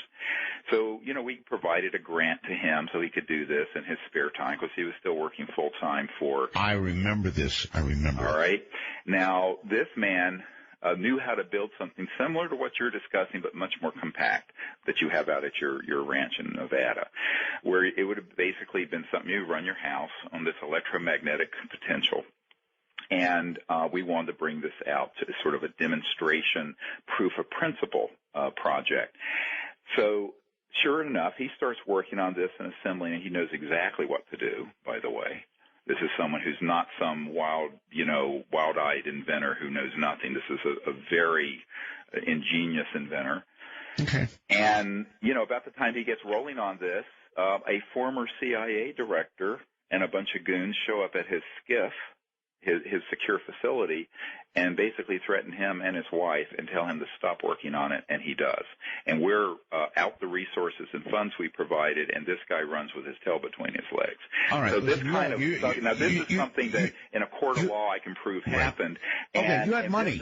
You had money invested, Doctor. You had money invested, right? I remember. Well, I remember when you raised that money. I remember. Now, since it got squashed and since he got threatened, I'm sure you have the exact details, don't you, of what was said to him and how it was done? Oh, sure. And in fact, the people at the Naval Research Labs who brokered the relationship with this gentleman were appalled and shocked at how this was all played out. And how did it play out? I'm asking you exactly how did it play out? Well, after he was really making some progress on a deliverable date, he got a visit from a former CIA director who, ironically, had at one point become the chief counsel for Booz Allen Hamilton, the big contractor that Snowden worked for. And he went down there and basically, with some other folks, threatened this guy. And it said all kinds of things that scared him to the point of stopping doing this. And what I've concluded, here's the problem, the lone wolf approach, and this is all we've had resources to do. We're trying to raise more funds to create a stronger research effort now, is that we would provide, maybe $100,000 to some, a modest grant so that they could work on something and get something put together. but they're working by themselves, and they're out there as lone wolves who don't have any kind of tactical security. They don't have any kind of support system, and it's inherently risky. So I'm not going to ever do that again, frankly. Did they actually threaten his life? Oh, yes, and his wife. His life and his wife. God. Now, it's interesting because the man who first introduced me to him was a very senior scientist at the Naval Research Labs, which is the largest Department of Defense lab in the world, by the way. Thomas Edison founded it. It's interesting history. But he told me that he was involved in an operation where he had learned of some things where he was told point blank that if he were to discuss it publicly, they would kill him, his wife, his children, and his grandchildren. Now, this is not a conspiracy movie. This is someone who slept at my home, who is a very senior scientist in the government. I mean, it's the highest civilian rank. And this is the kind of thuggish nonsense that does go on. And I think the public needs to know about it, and the public needs to say, we're fed up with this foolishness. Well, of course. I'm curious. Did this impress you to the point that I think you just said it, you would not do it again? In other words, if somebody came to you and said, look, I've really got this, I can demonstrate it for you, I can show you, there's more out than in, it's free energy, whatever you want to call it, I need $100,000 to develop it, what would you say? I would say no. I would say and I could write that check tomorrow, no problem. I would say if you have something, go and create it and bring it to me, and we will replicate it. But in terms of doing it this other way, we tried that. We actually, I think over the years maybe put $800,000 or $900,000 into those sort of efforts with various folks. Wow. Not a lot of money. I mean, as R&D programs go. I mean, hell, my ER had a $20 million budget for, an ER in one town. But I tell people that, this approach is inherently risky, but we did it because that's all the resources we had. Now I've concluded what we really need to do is create a research and development lab where these brilliant geniuses can be brought together and they can be supported and protected and work. And you know what? We'll do something we couldn't have done a few years ago. We'll stream it live on Ustream and dare someone to come in here and threaten these folks. And I think the other mistake that many of these inventors have made is that they tried to go the intellectual property route with venture capital or through the patent system. Because if you go that route, basically they're going to get it or you're a dead man walking. So I think the only way to do it is that you create it and then you dump it into the internet. You have multiple academic centers, which we've already identified, by the way, reproduce it independently, and you get it out there and you squeeze the toothpaste out of the tube quickly and forcefully. I think any other approach, if you look at the history of this, Dr. Tom Bearden, who's also lieutenant colonel in the Army, I was at his home discussing this, and he lives there in Huntsville near the Marshall Space Flight Center, and he and I discussed this for days, and he said basically the mistakes that have been made, there's a set number of them that you can sort of look over the last few decades and see that one inventor after another has made. The big mistake is that people think that they're going to beat someone in the secrecy game. They're not. These guys know everything, everyone. I don't care if you're in the jungle or the Amazon. They're going to know what you're doing and what you got. So you need to be able to have a system, which we have, where you can get it out to the public very quickly. But if you try to sit on it in a secret way and try to make it a intellectual property battle or a patent issue, you're never going to succeed. You're going to lose because you're going to enter into a system that is gamed against you. So I tell people that if they want to do this, they need to learn from history or we're going to be doomed to repeat it. And from my own part, if somebody set a bullet on the table and said, this bullet has your name on it, I'm being honest here, that would do it. I mean, that would do it. I've got a family. So folks, think of it yourself. If you had this information in your hand and it was going to help the world, it was going to help the country, it's going to help everybody, but they're saying they're going to kill you and they're going to kill your family, what would you do? I think the answer is pretty clear. You'd probably end up buckling. Well, and that's why you can't do it that way. This is why you have to have a large number of people. You need to have it all being done and watched publicly in real time. And that's what I've concluded over the last decade of looking into this. And I think that That's a very unconventional way. Now, of course, when you go to Silicon Valley and tell a venture capital that, their eyes roll back because they're all about the secrecy of the next iPhone, whatever. Sure. So, and I tell them, look, you can do that with something that's trivial and unimportant, like the products coming out of Cupertino for Apple. I mean, those things don't do anything. I mean, yes, you can talk on them, and they're cool, and they look nice, but they're made in a slave factory in China, so who cares? They're not. Yeah, but you hardly ever hear of leaks. I mean, never. Yeah, of course. But, an apple gets left in a bar somewhere, but beyond that, there's exactly. a bullet.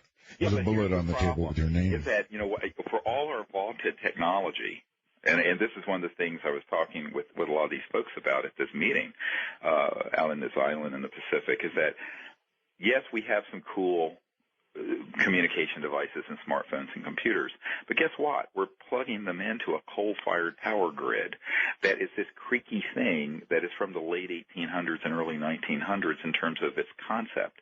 So I said, we're on the one hand, we have one foot sort of in the future with the internet and all these electronics, but most of our balance is tilted into this early industrial age fossil fuel world that really should have run its course many, many decades ago.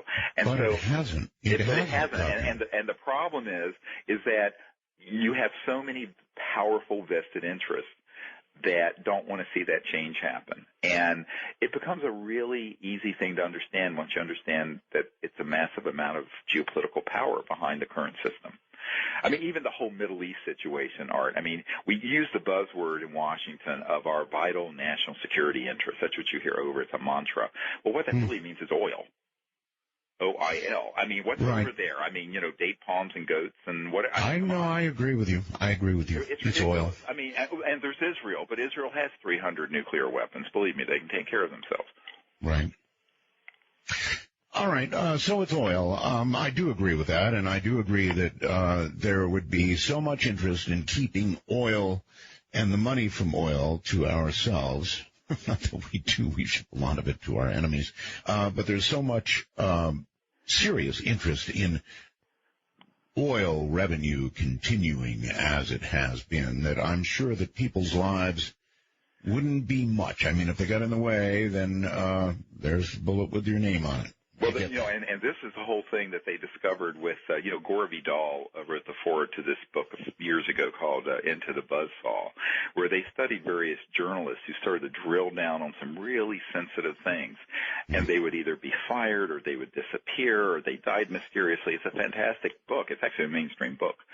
And what you find when you look into this is that this is an issue that's much bigger than INSCOM or any of the things that led to those sort of events happening that Gore Vidal was talking about. And I think that now we're talking about it isn't just money and oil, it's the macroeconomic system, and that would change. Imagine if every village or home or business had its own so-called zero point or quantum vacuum generator that would pull energy out of and suddenly you have all of India and China and the developing world, so what used to be called the third world, being able to be lifted up out of poverty. But what would happen is that there would be a relative diminution, a reduction in the centralized power of the current world system.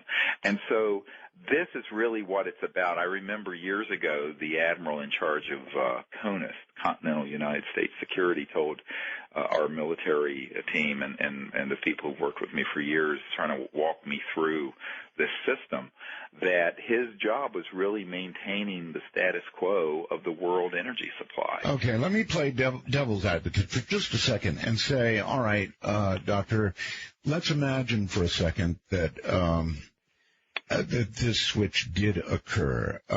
What if I were to suggest to you that the economic disruption from suddenly cutting the oil spigot, no longer needing oil, would be so great that the economic collapse we just went through would be child's play? I'm just playing devil's advocate, but I'm sure there are people who believe that, right?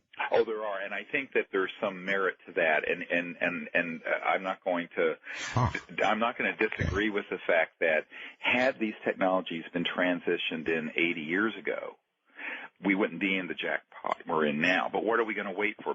Both polar ice caps to melt and for us to go to World War III in the South China Sea over oil? I mean, at a certain point, we're going to have to decide to transition out of the 1800s to early 1900s industrial era into the future. Now, well, maybe, but I'm telling you right now, before you go on, Doctor, you're talking about, for example, the Spratly Islands, which are near the Philippines. Let me tell you something. Right. The United States right now is putting naval and air forces, or about to, back in the Philippines. So, I know that. Yeah, so what do you think they imagine is going to happen? I think they imagine that if necessary, we're going to protect the Spratlys, by God. Right, and I think this gets into the question also of what they're discovering in the oil reserves that are there, you know, in the South China Sea and other areas that are that are falling already into dispute. And this is a problem that's going to just go on and on and on unless we deal with it. The other point I make is it isn't as if someone's going to come out with one of these technologies and they're going to wave a magic wand, and your car and my car are going to have an engine different from what's in it. It's about a 15-year turnover time on heavy, and not an iPhone or a smartphone, but when you're talking about someone's engine or someone's electric power grid, you're not going to do that. You're not going to turn that massive ship on a dime. You're turning a massive super tanker that takes 5 miles to turn around. So I think that when you look at that, there's about a 15 to 20-year period of transition that we have if that technology were to come out today. And I think that if it's done in an intelligent way, I think if it's done in a way that allows for a soft landing out of the fossil fuel economy into this new high-tech sector, and this was my argument that I don't know. Yeah, but I don't know how you do that. Hold on, Doctor. We're going to take a break here, and then we'll talk about a soft landing. Right. I can't imagine a soft landing. He's talking about an economic soft landing. In other words, if something came out that essentially was free energy, 0 point, whatever you want to call it, and it was got out, and you could have a little black box. This is just sort of my imagination, a little black box in the back of your home, and it would take care of all your energy needs.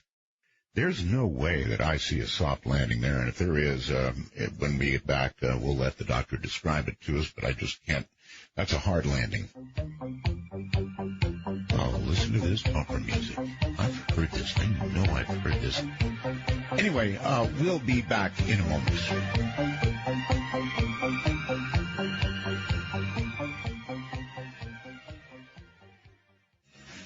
I think that most of our wars have been about oil, right? And what are we supposed to be aware of? What was that? The military, industrial, what was it? You know, complex, that's it. Military industrial complex. So if we have free energy, then we don't need oil, and we can't have any wars anymore.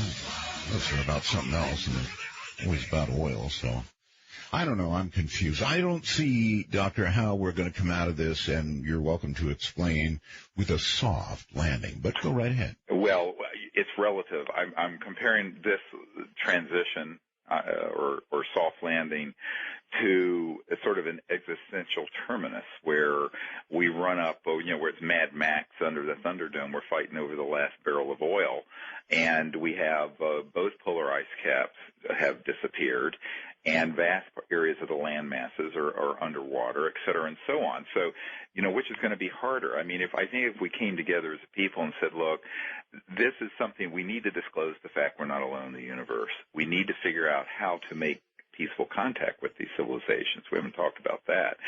And we have to figure out how to bring these technologies that have been bottled up for so long, that are at the root of the secrecy behind UFOs, out in a way that is as least disruptive as possible. Now, my view on this, and this is something which, of course, people would disagree with me on, is that we have to do it because it's the only possible out. I mean, my farm here in Virginia runs on solar. but it's not a practical solution for the average person because it's enormously expensive. It's the largest private solar farm in Virginia. I do the same thing here. Yeah. Very expensive. Yeah, and so, but I'm trying to walk the walk to the extent I can. But I think that if you're looking at the planet and you're looking strategically down the road, not the next quarterly return report at Goldman Sachs, but I'm looking, 5, 10, 20, 30 years down, that if we began to bring this information and technology out in a way that focused on the energy generation component and not the propulsive part. But by propulsion, I'm talking about the anti-grav stuff. All right, so now this gets into this whole controversy. I had a meeting a couple years ago in Washington, and the head of what we euphemistically called the future technologies of the Air Force, this colonel, which means technologies they already have. And he got into this discussion with me about the weaponization of these delivery systems where you're going very, very fast using this kind of gravity-controlled technology that we have in classified projects. By the way, a lot of the so-called UFOs that people see zipping around near Edwards and Nellis Air Force Base, so-called Area 51, are actually, and up there in Provo at the Dugway Proving Grounds, those are actually man-made EMGs, electromagnetic gravitic. By the way, Doctor, were you shocked beyond belief when the government recently said Area 51 is real? Well, no, because they said, no, it's real, but at the same time, they said, of course, nothing in that critical is going on there, and it's just conventional stuff. But, by the way, the area that you're concerned about at that facility is Pahoot Mesa and Groom Lake and S4, S9, S12. And the really state-of-the-art facilities, like I said, are up in Utah outside of Provo at the Dugway Proving Grounds. And I've heard that, but who knows what to believe? I mean, both areas are, well, let's put it I have folks who've been in you can't go visit. Well, no, you can. In fact, there are no roads into this particular area at Dugway, and the airspace over it's restricted and classified. So there you have it. Have you seen the signs that say lethal force authorized? You don't go past that. Oh, I know. Yeah, I've been out there, and you don't. And so obviously you get the same thing in the outback of at Pine Gap in Australia. In fact, I'm looking at a fantastic photograph of Pine Gap right now that a guy who worked there just sent to me last week. What you find is that there are all these sort of facilities that don't get talked about a lot. And then, of course, 40 years after the heyday of Area 51, which was back in the 60s, by the way, the government says, oh, well, it does exist. Well, yeah. Okay, so by the time they acknowledge it, it's probably everything's been moved of any criticality. Maybe. I don't know. It's all underground anyway. There's so many mind games going on that who knows. It's all underground. Everything important is underground. Nothing's above the surface. If it's important, it's subterranean. Have you ever, Doctor, had anybody tell you where the beings from the crash at Roswell, are they or were they at 51, or were they sent out to Ohio, or, where? Well, the ones, first of all, there was apparently one that lived. Okay, and the most, that particular being was moved, from my understanding, to various bases over the years. And I have a witness who actually saw it at Camp Perry in Virginia, believe it or not. Okay. So, who actually on a deathbed confessional and in the video, which we have, talked about this.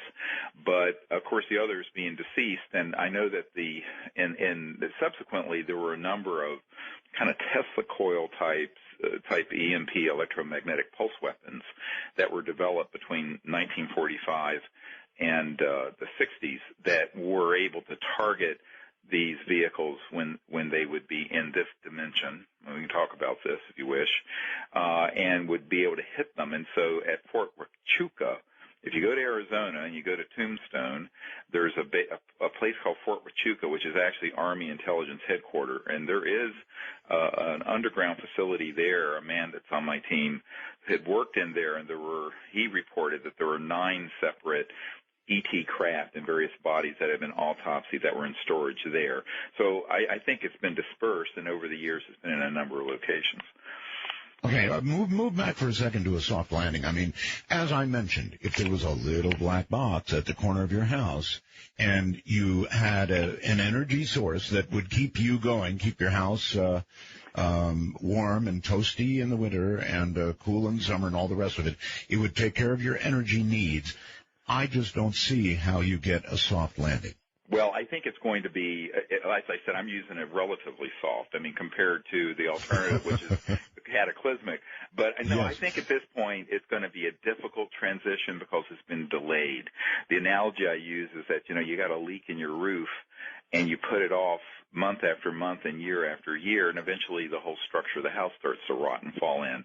So, yes, we should have dealt with this issue a long time ago. And I remember sitting, there was an old, you probably remember who this guy was. I don't know if a lot of your listeners will, but Senator Barry Goldwater, who ran for president in the 60s, and he was also an Air Force general, and he knew about this just because he knew some pilots that had encounters with these UFOs at fairly close range. And he was also friends with General Curtis LeMay, who of course, it was back in those days, it was bombing back to the Stone Age LeMay because he was advocating using nuclear bombs and into China back then. But at any rate, I'm sitting in Barry Goldwater's living room. This is a hilarious story in a way. And Barry Goldwater, and I had an assistant with me, and he had left the Senate, and of course John McCain took his seat. And I'm sitting in Barry Goldwater's living room, and his wife is there. They're in Paradise Valley there in the Phoenix area. And we start talking about this, and he was, this guy wasn't at all religious, I'll tell you that. He was conservative, but in the libertarian sort of way. And every other word was a cuss word. And I'm sitting in his living room, and he said, Dr. Greer, is a goddamn mistake then and a goddamn mistake now that any of this was kept secret. And I said, yes, you're right. And we started talking about this. I said, well, what inquiries have you made, Senator? And he said, well, he asked General LeMay to get him into the so-called Blue Room at Wright-Patterson Air Force Base there back years ago, because he was friends with Curtis LeMay, and he was an Air Force general, and Goldwater was an Air Force general in the Air Force Reserves. And Curtis LeMay turned to him and said, God damn it, Barry, I can't even get into that area anymore. And if you ever ask me about this again, I will see that you are court-martialed out of the Air Force. I've heard that. Yeah, now I'm sitting, and this is from Barry Goldwater's lips to my ears, and I have a witness to this. And I asked Senator Goldwater, I said, was Curtis LeMay serious? He said he was serious as a heart attack, and he never inquired about this again. Do you know there may be a recording of that? There actually may be a recording of that or something very similar. I actually heard it. But again, I've got to drag you right back to this soft landing. If you had zero energy in your hand, Doctor, I mean in your hand, right? And you had not yet been presented with a bullet with your name on it, well, how would you introduce it into society in some way that wouldn't crash the economy? I think that you have to define crash the economy. I think that will there be a big hit on the futures markets for oil and commodities? Yes. But a monstrous hit. There'll be a big hit.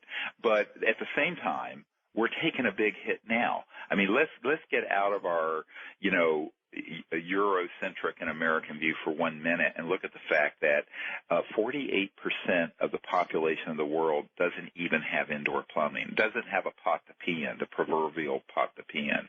Right. So if you look, I mean, in a sense, we're living through an economic catastrophe now. We've just been insulated from it because we've been gobbling up all the fossil fuels and resources for decades. But but in the rest of the world, you have unspeakable poverty in India and China and South America and all over the world. I travel all over the world, and you've seen it. I do too. And so, I think if we look at this and get out of our own sort of narcissistic, ethnocentric viewpoint, we'll begin. We see that we're actually. Wait a minute. That's a synonym for exceptionalism, isn't it? Well, no. I think we can be exceptional in a way that doesn't have to be stupid and narcissistic. And I think this gets into, what does real leadership consist of? By the way, this meeting I was at in the middle of the Pacific Ocean was a leadership conference for all these folks. And I said, here's the leadership that we need. People with the courage to disclose this information, lead the way to bring this out, and figure out how to transition into a new economy. And I said, will it be easy? No. But, rebuilding after World War II wasn't easy. And so I think that it's a question of not only does it have to happen, because the alternative is cataclysmic in my view, but it needs to happen the sooner the better, because the longer we put off this transition, the more difficult the landing's going to be. It's going to be harder and harder and harder, not easier. So I think that gets into the problem is that, instead of, you look in the 1920s, there were about 2 billion people on the planet. Now there are 7. So, and if these technologies had been allowed to begin to come out from the minds of inventors and not been gobbled up by J.P. Morgan and other people, which did happen, we would have had this transition 80 years ago. But we didn't. But now, of course, in every generation of people in power think that, let's kick this can down the road. And this you see a lot with a lot of problems in Washington. Let's kick it down the road and kick it down the road. But now if we couldn't do it then, would you just told us? And you're allowing that it would be much, much harder to do it now, and that it's infinitely harder now. Yep. How are we ever going to get it out? Well, but we have something now that didn't exist 10 years ago, and that is the fact that a huge percentage of the world's population, even people who don't have indoor plumbing, have the Internet. And I think that if you get the information and you get the technology out, once you have an operating system that works, it's going to be very hard to stop it. So maybe what you have to do, Doctor, is get the information, get the schematics, and suddenly just sort of fire it to every news outlet in the whole world and then run like hell. Yes. Well, if my group could develop something that could get independently tested this way, and where I knew that it wasn't a false alert, we would do exactly that. But more importantly, get it into the hands of a whole lot of different engineers all over the world who reproduce it. And this is why you have to bypass this sort of secrecy, patent avenue, intellectual property route, because that's going to be your Achilles heel. Absolutely. Okay. All right. So let's get it on the record. Do you have that information now? Well, it's hard for me to say if I have that information. Here's what I will tell you. I have I have a disk with a lot of confiscated patents and information on it that was given to me by someone who was being courted by the CIA. And are any of those systems that would actually work as advertised? I don't know, because A, I'm not an engineer, and B, I don't have a laboratory to put these things to the test. And that's the whole problem. It's a chicken egg issue. The people who I know who have had some of these systems end up getting intimidated. And now here's a true story that people say it's apocryphal, but it's absolutely true. There's a man that is a physicist who was at Lawrence Berkeley Labs. And he had, and I know the CIA doesn't like me to say this, but he had a barium titanate crystal and he had a voltage wire wrapped around it and voltage going into it, and at a certain frequency, resonant frequency, and an output signal that was 10 times more wattage, real power, than the input. Well, in come some goons, and he was not patenting this. He was doing an experiment at Lawrence Berkeley Labs, which is in the Bay Area. And in come these guys. They confiscate his system. They actually take him and put him in a mental hospital and put him on a Thorazine drip and do all kinds of stuff. Now, this man is one of the sweetest people you'd ever meet. But, is he going to try to pull this stunt by himself again? No. This is why we're telling people we're trying to put the people together to create an energy research lab where we can do this as safely as we can, but that's being observed on the Internet in real time. And I think that's a very different approach to how most people would develop a technology like this. And I actually the Thorazine says, shh. Yeah, well, the Thorazine just says, he's in a stupor. Yeah. It's a terrible drug. But I think that this is how, suppression has happened in a million different ways. And as I look at it, if we're going to make a difference into the future, we're going to have to figure out how to not make these same mistakes over and over again. Can we? Yes, I think we can, but we're going to have to pull our resources and involve the public in a very large way. I don't think it can be done, as I said earlier, in a small way at isolated people working on this as lone wolves. This is why what our plan is to put together a research and development laboratory where all this is being done very open and open source, frankly, and put that together with some of the most brilliant engineers and physicists that we've identified over the last 15 years, and make a run at this. And would that be a risky thing to do? Yeah, it'd be a risky thing to do, but I think it's riskier to sit on our hands and do nothing. All right, you said you had a DVD or a CD or a computer full of many of these type things. Do you think you've got the goods in there? Is it your guess that was yes? Yes. I think that if we could put together a research team, probably within 12 to 24 months, we'd have an operating system out that would do as what we're discussing. The reason for that is that we've studied so many different breakthroughs that have happened over the years. For example, we've identified the people who worked directly with this guy named Stan Meyer, who had a car that was running on water because he had an electronic system that was actually pulling energy out of the zero-point field so that he could dissociate hydrogen and oxygen out of water and run a car on it. Are you aware there's a fellow in the Philippines, no joke, who is driving a car around Manila that runs on water? Well, I've heard of these, and a few of them we've looked into, and they end up not being as advertised. But if that's true, that's great. What I say to people is that it doesn't help if you have one guy running around the Philippines on this. You've got to move it into the mass public. And I think that's – but now, did Stan Meyer actually have that? Yes, but if you look at his patents, he altered the frequencies of the hertz, the cycles per second, and the resonant frequencies, so that no one could do it. Well, of course, the whole point of a patent is to create something that would be protected, and you can put all the information in there. But he didn't. And so when he died, mysteriously and very suddenly, back in 1996, I believe, what he left was a lot of material which we were trying to get, and ended up a big corporation came in and bought it out from under us, from his estate. Now, one of the things he had in there was a toroid. It looks like a donut.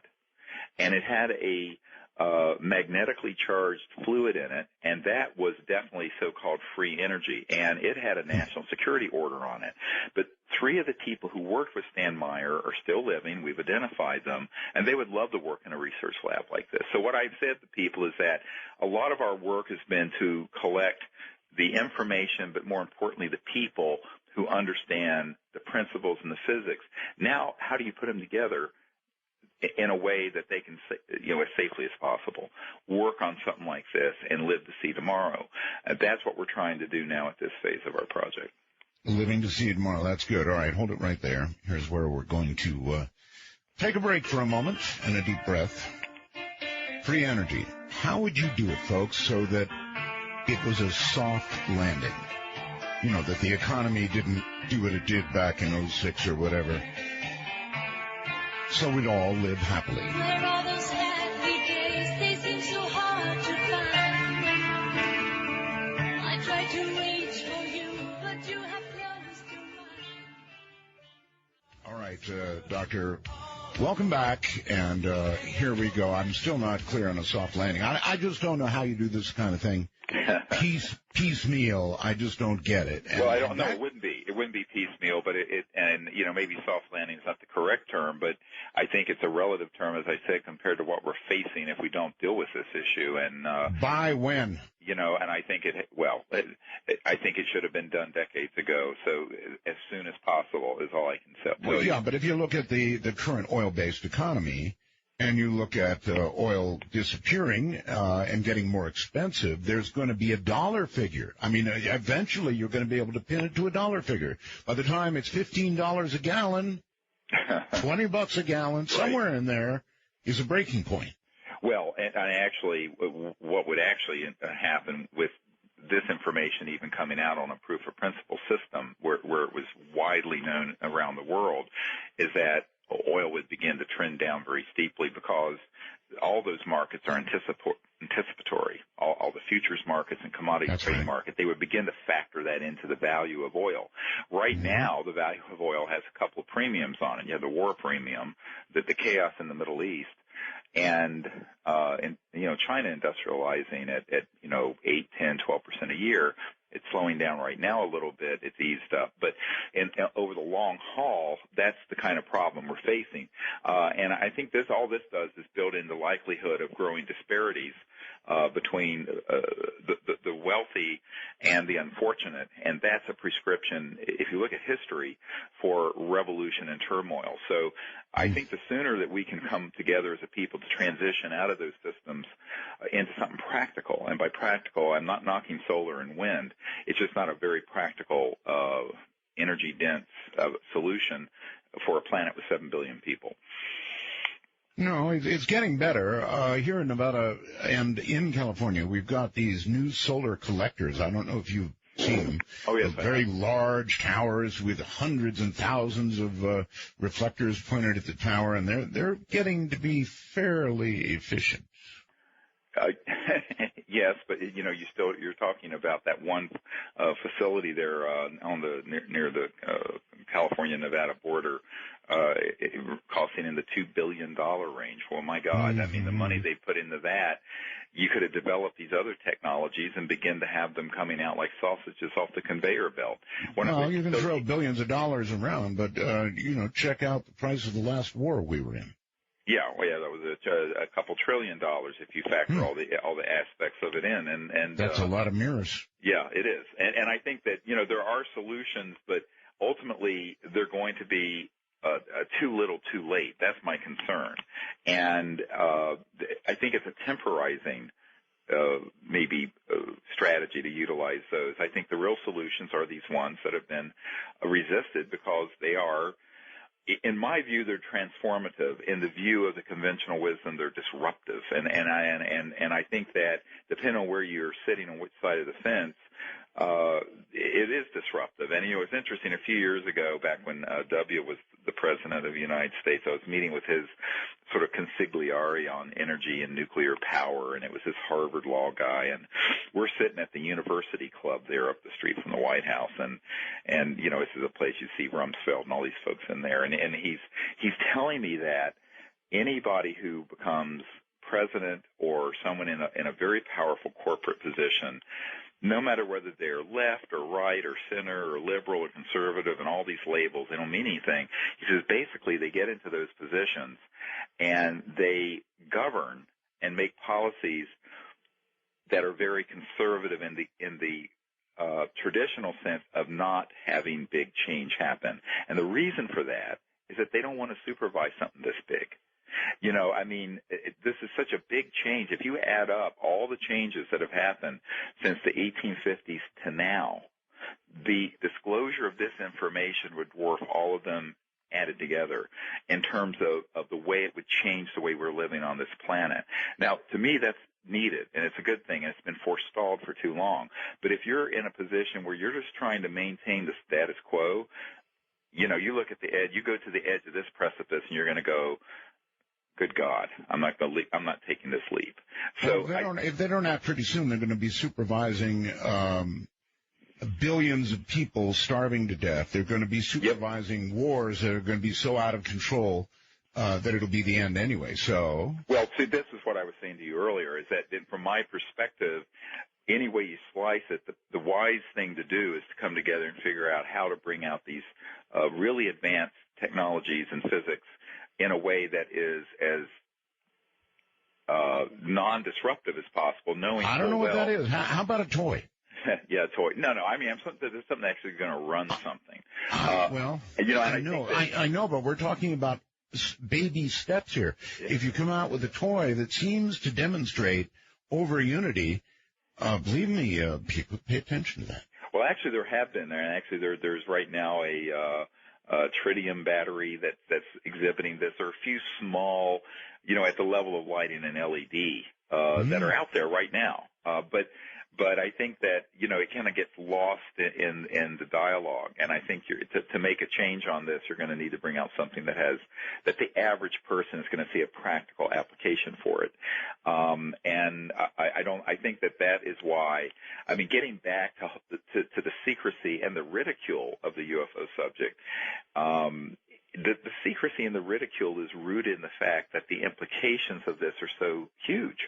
It's not because it's silly. I mean, it's been portrayed silly. I have this really it's sort of a funny CIA document from 1953 and it talks about the CIA engaging Disney Studios to make cartoons about ETs and UFOs so that the subject would be the matter of ridicule and mirth and sort of levity instead of being something serious.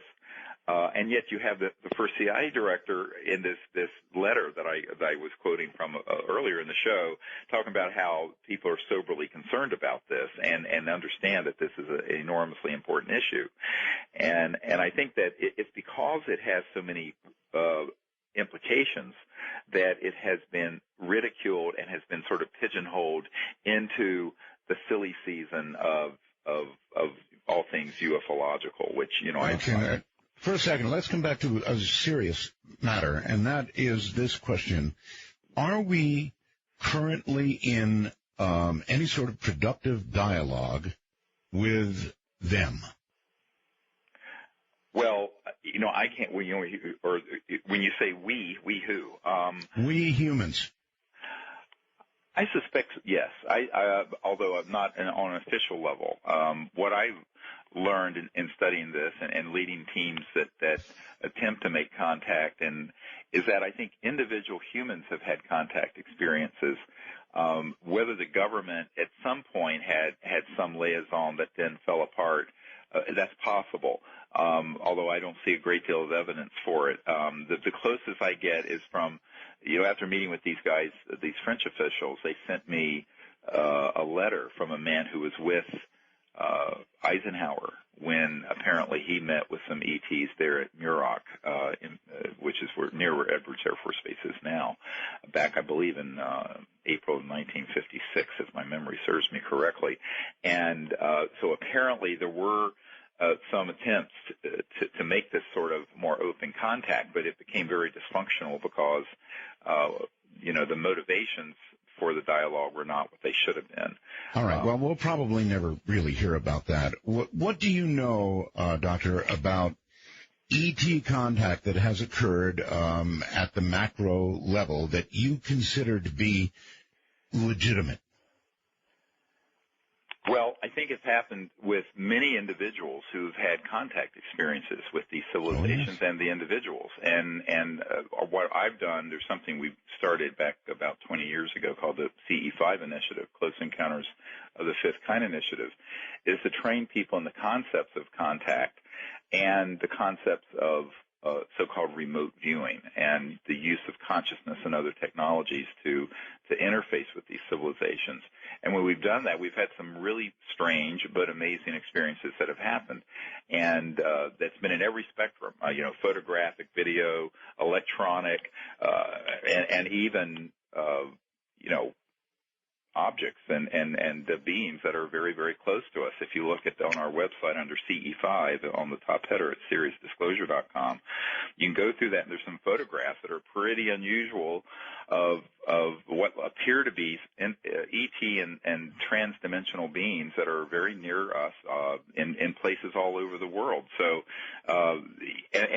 what does that constitute contact? I think it does, and I think the question becomes, why are under the CE5 photos and videos at the bottom of that section, you see all these unusual things, like not far from where you live in Joshua Tree, we were having this strange series of experience where we had these electronics set up, and all of a sudden we start getting these signals through all these electronics, and then we see this what looks like a sphere appear in the desert there in the middle of Joshua Tree National Park, and there are about 30, 40 of us there. And this thing floats over and then disappears, and then you start hearing in thin air, there's nothing there, what sound like some people talking. Now, it was in English. And so a member of our team took a camera, and you can see these photographs, and there's this being kind of floating almost in a holographic light area right outside where our chairs were. This is an actual photograph waving at us. And this being has a huge head, has concave areas on the skull, is there. And many people who were there were having other kinds of unusual experiences in consciousness electronically and what have you. And I think one of the things that people, when they begin to have this sort of experience, have to understand is if you're dealing with an actual ET, it's going to be strange. Why? Because if they're moving beyond the speed of light from one star system to another, they're dropping out of linear space-time and traversing other dimensions into this point in space and time.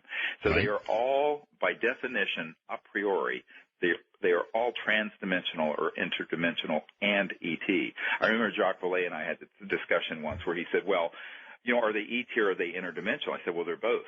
I mean, if it was just something like the spirit world or a ghost, they don't need a spacecraft that materializes and lands at Rendlesham Forest Air Force Base.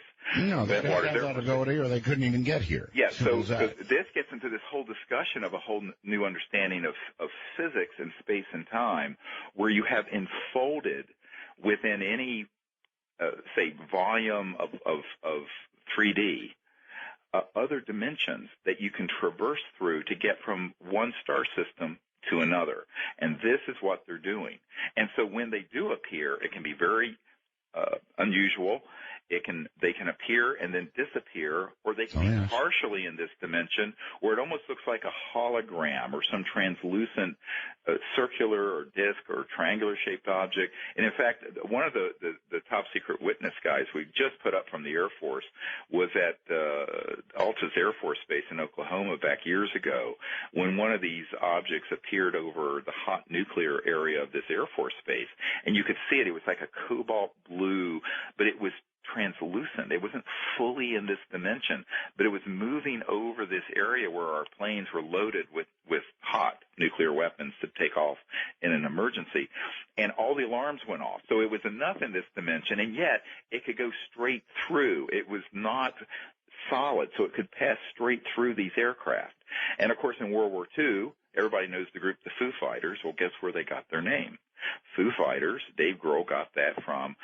We brought up this information about in World War II there were these objects that were called Foo Fighters that were like that were flying around our aircraft. Hitler thought it was a secret Allied weapon. Mm-hmm. We thought it was a secret Nazi weapon. Now, a member of my team, Dr. Altschuler in Denver, very renowned hematologist, pathologist, wonderful man, passed away of cancer a few years ago. He was General Jimmy Doolittle's nephew. And Jimmy Doolittle, the general, a famous general of World War II, told him, look, I was sent over there by Roosevelt to look into what these Foo Fighters were. And so he goes over there and comes back to the White House and tells President Roosevelt, FDR, that they are, and I'm quoting, they are interplanetary vehicles, but they were behaving in this unusual way. Now, that is a 100% true story. So this now goes all the way back before Truman to FDR. And these Foo Fighters that were reported in the European theater of operations, I'm sure they must have been seen in Asia as well, were very unusual because sometimes they'd be fully materialized, but often they would be in this form where they're partially in this 3D and partially not, and they would literally come straight through some of our aircraft. And so, of course, I mean, this is the 1940s, and people are completely perplexed. I mean, most people would be perplexed by this today in 2013, but certainly in the 40s they were perplexed. And yet, that's how far back we know that there were these sort of really well-known and high-level military encounters that were getting reported back to the chain of command. All right, well, let me ask you what everybody asks about this, and that is that, okay, a long, long history of attempts at contact and so forth and so on. So the gigantic question that everybody asks is, if they want contact, then why not the White House lawn or the equivalent thereof and anywhere else in the world? Why not? Well, you know, it was funny. That's what Larry King asked me, and I said, look, first of all, who's White House?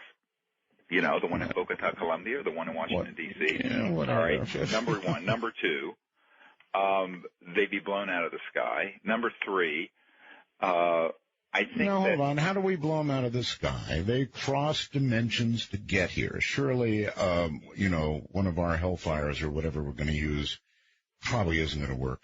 Well, no, but these electromagnetic weapons do when they're in this dimension, and this is another whole discussion of what kind of covert technologies exist. Everyone assumes that our technologies have stood still, and the most advanced thing we have is a cruise missile. I mean, you know, from the 70s or 80s. I mean, this is nonsense.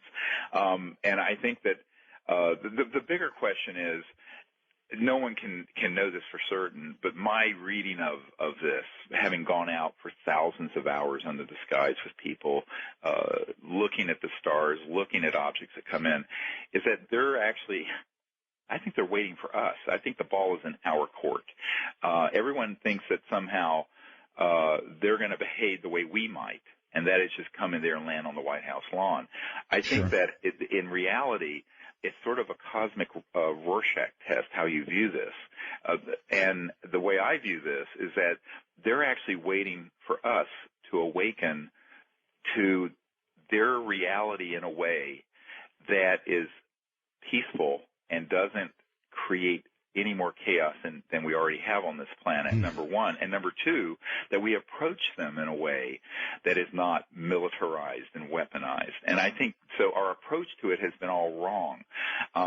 Now, the larger, I think another question is, a lot of what people are asking for has already happened. There was an event in Montreal, I believe it was 1990, where one of these objects was over downtown Montreal for a very long time and was seen by many people. The events in Belgium in between 1989 and 91, 92, there were tens of thousands of people that would see these objects hovering over cities and over towns and what have you, and it did make it a little bit into the media.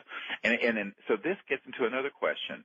Why should they force the issue if we want to be so dysfunctional that we keep lying to each other about this? What is going on? And I think to the extent that we facilitate disclosure, to that extent it is saying to them, to the visitors, that we're ready to acknowledge their presence. So I think that it's actually, it's more like a cosmic mirror. The way that you respond to this whole issue says more about ourselves or yourself than it does about these civilizations. And I think they're wise enough and patient enough to see if we can begin to get this right.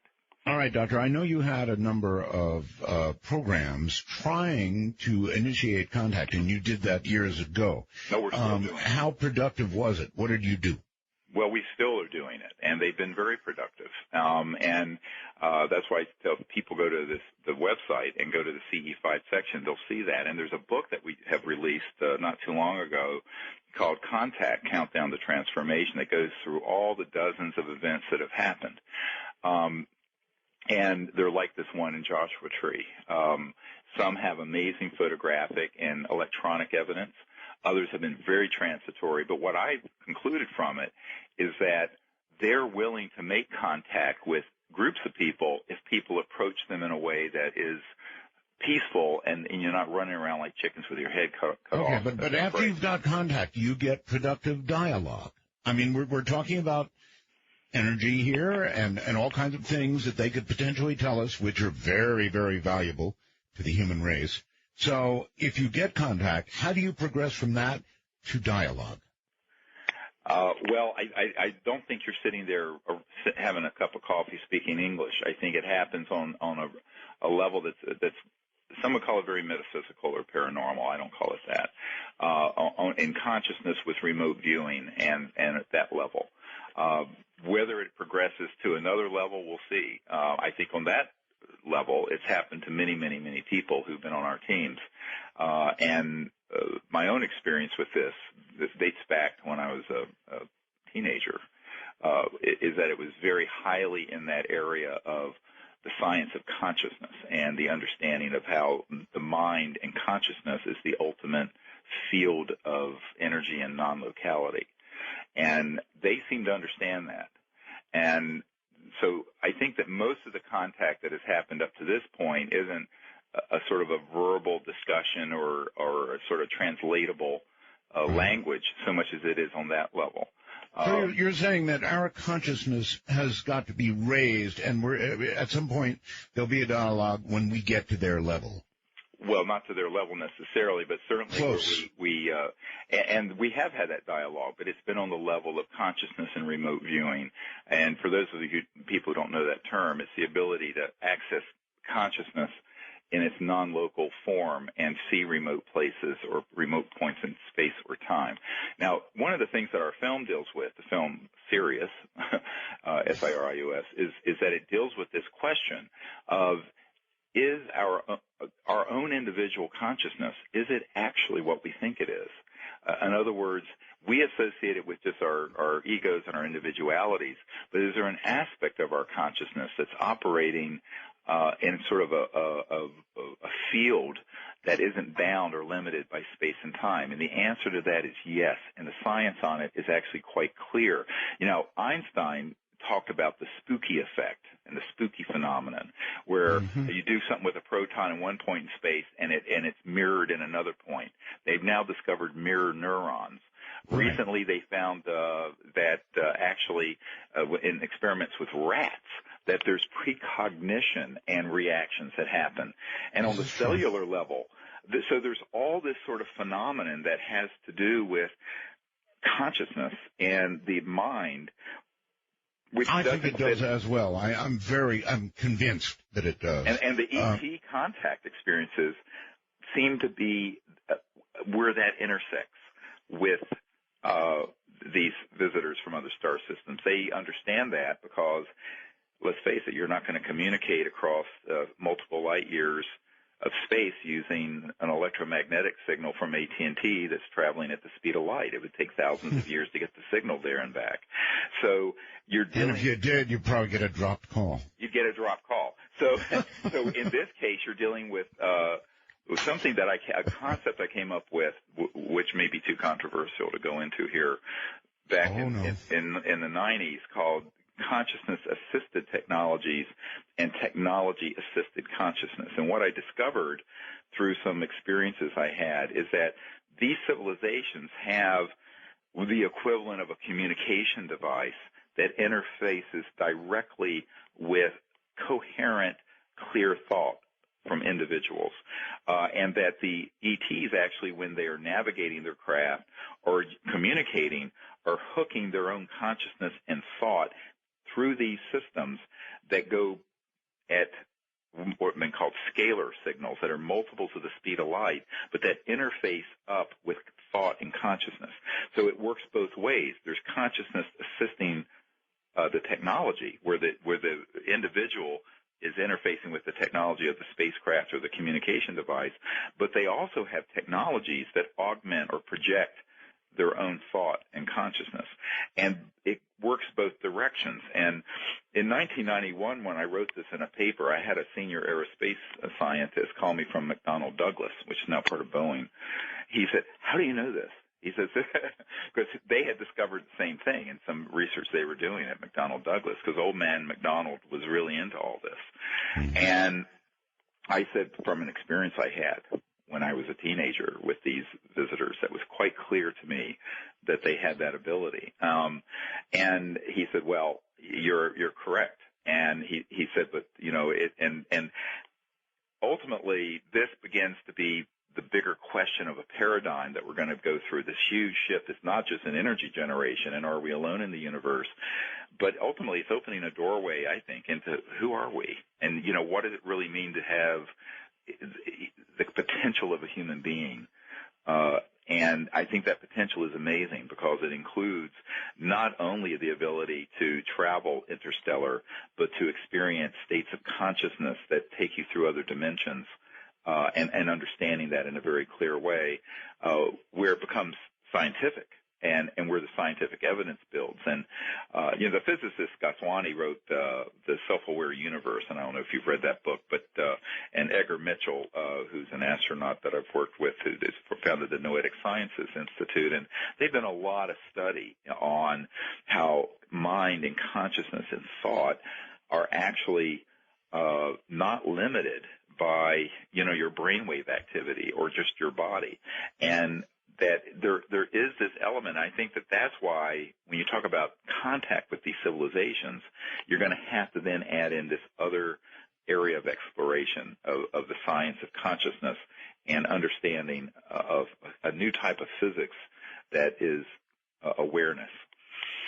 Well, you may be onto something there. You mentioned Edgar Mitchell. I've had him on the show, of course, and maybe you've got some comment on this, but I thought it one of the oddest things, and since you brought up his name, I'll mention it. He walked on the moon, and I got to interview him. Yes. And it was an odd interview in the sense that when I asked him to relate his feelings, his mindset, what he thought of, what he saw, what he felt, any senses that he could give to me at all about his experience walking on the moon, he couldn't. He actually couldn't. And I found that disturbing, and I've never gotten over it, Dr. Greer. Have you ever spoken to him about that? Yeah, I have, but it was in his backyard, and he explained it as something that was really transformative in consciousness, and where he could hold up his hand and the whole earth would vanish, and it was a very mind expanding, a beautiful experience that led him to founding the Noetic Sciences Institute. And so I think that maybe it was he just wasn't comfortable speaking of it on that level, and on your show, but I'm sure he was very affected by his experience there. Well, one would think that would be an experience that would be so imprinted that when you're asked for it, the way I asked about it, you would just bubble up with everything that you remembered about it. And I just wanted the easy stuff. What it felt like when you stepped, what things looked like, what you thought about while you were seeing all of this. And he just really couldn't relate it. Now, maybe it was just that interview in that moment, but it was that question, and it was that answer. He said, Art, it's a funny thing. I really can't remember much about it. And I just thought that was amazing. That's interesting. Well, I don't know. What he shared was more of this sort of effect it had on him as opposed to any sort of other details. But I do know that when Buzz Aldrin and Neil Armstrong were there, that there were UFOs that were gathered around the crater where we landed. And this is not a myth. And I've had it confirmed to me by my multiple independent folks. And one of the reasons that Neil Armstrong did not appear in public much is that he did not want to deceive through the secrecy the public on what really happened. He was very uncomfortable with that, and that's why he became kind of reclusive and gave very few public appearances during his lifetime after he landed on the moon in 1969. And I think that Buzz Aldrin, had a hard time coping with it also, and I've had members of his family confirm to me that in fact he had the same experience, but that he wasn't allowed to speak about it. And it's really unfortunate. Ironically, my uncle, who worked at Grumman and worked on the lunar module, passed away 2 weeks after Neil Armstrong did, but I think it's sort of an open secret in some circles that, in fact, when we first landed on the moon, we weren't alone. And it's certainly known through the Disclosure Project witnesses we have that when we went up there before the lunar landing, we had something called the Lunar Orbiter that went around and took the early digital photographs. That's and right. There were structures there. And Carl Wolf and other people we have in our Disclosure Project, saw at this NSA facility that was at Langley Air Force Base in Virginia, these images that were clearly showing very old structures on the moon, but also some newer ones. And the structures were in the area called the terminator, which is the area between the dark and the light part of the moon. It's sort of the twilight area because the moon is sort of fixed and where it is, where you see the light side, the sun hitting one side of it.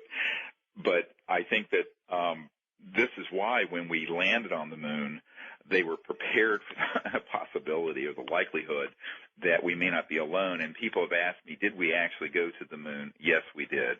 But was all the footage of what happened shown to the public? Absolutely not. It was not shown. And I do know people who have seen that footage who've been in these classified programs. They're not willing to come out publicly, but they've described pretty much essentially the same thing, that there were multiple huge UFOs that were flying around, but also around and hovering at the edge of the crater of the Sea of Tranquility where we landed. And okay, Dr. Greer, you've just about eaten up your 3 hours here, so I think we're going to probably terminate the interview here and go to open lines in a little bit, if that's all right. But you've done a wonderful job. It's sort of point and click. Somebody points at you and you just go, don't you? Well, you know, I'm very happy to have the opportunity to share the information we've gathered. And once again, if folks want to see a lot of this evidence and material and documents and witness testimonies, they can go to SiriusDisclosure.com. It's SIRIUS Disclosure.com. It's there for anyone to see who wants to look at it. And you know, we're always looking for new people to come forward with more evidence and information. So be in touch.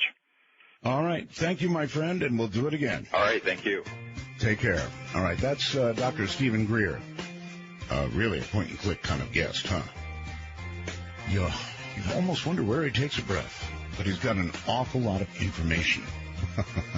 This is Dark Matter, and we are going to, for the balance of the program, go to open lines. And what that means is anything you want to talk about is fair game, no screened calls. So if you're ready for that, buckle in. All right, everybody, there it is. Lines are open. We're going to go to unscreened open line calls. Dr. Greer was an amazing guest. I have never heard anybody able to talk the way he talked without interruption. I have this feeling that when I finally did say something and he was able to, he went and grabbed a breath or something. It was amazing. How can anybody do that? Anyway, here we go. Open lines coming up. Dark Matter, you're on the air. Wonderful. Well, my name is Tyrone from Sacramento. Howdy. How are you? All right, turn your radio off, please. You got it. I wanted to make a comment that that goes for everybody. Turn your radios off if you're calling.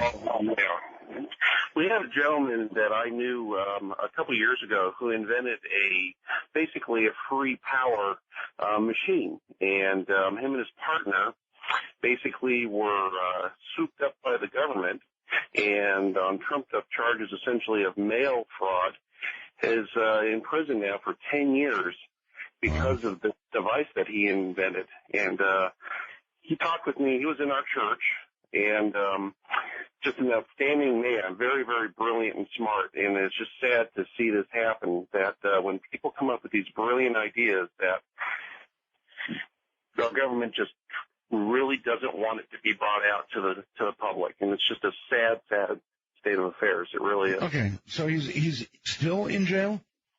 Oh, yeah. He's dying from cancer right now. And his wife, I see his wife about weekly, and I ask, how's he doing? And she goes, well, he'll probably die in there because they're not going to let him out because of the information that he knows. And she knows all about it, but she's going to be very quiet about it. So you're saying then that what Dr. Greer said about being threatened, about a bullet with your name on it and all of that stuff is true? Absolutely true. And I was thinking, when I spoke to him, I said, just use it for yourself. Don't go around trying to market it because it's just not the time right now. The timing has to be right. a sad thing. I think that idea about the water car that runs on water, I saw that down in the Philippines. It's amazing. I think if more and more of us would do that, it would really make a change. It would. All right. Thank you very much. Well, it's true. There is a fellow in the Philippines, and he's actually made his design available, claims that he drives around in a car that runs on water. I certainly don't know how it works. I'm just relating the claim to you. I'm not saying it's true. But we've heard these stories again and again and again. There was another one. Somebody who's in jail, dying in jail right now. Dark Matter, you're on the air. Hello. Hello, Art. This is James. I'm speaking to you from the southern part of Cebu Island in the Philippines. And I just wanted to let you know that I've been a fan of yours since the early 90s. Wait a minute. No, wait. How would you be hearing me in the Philippines?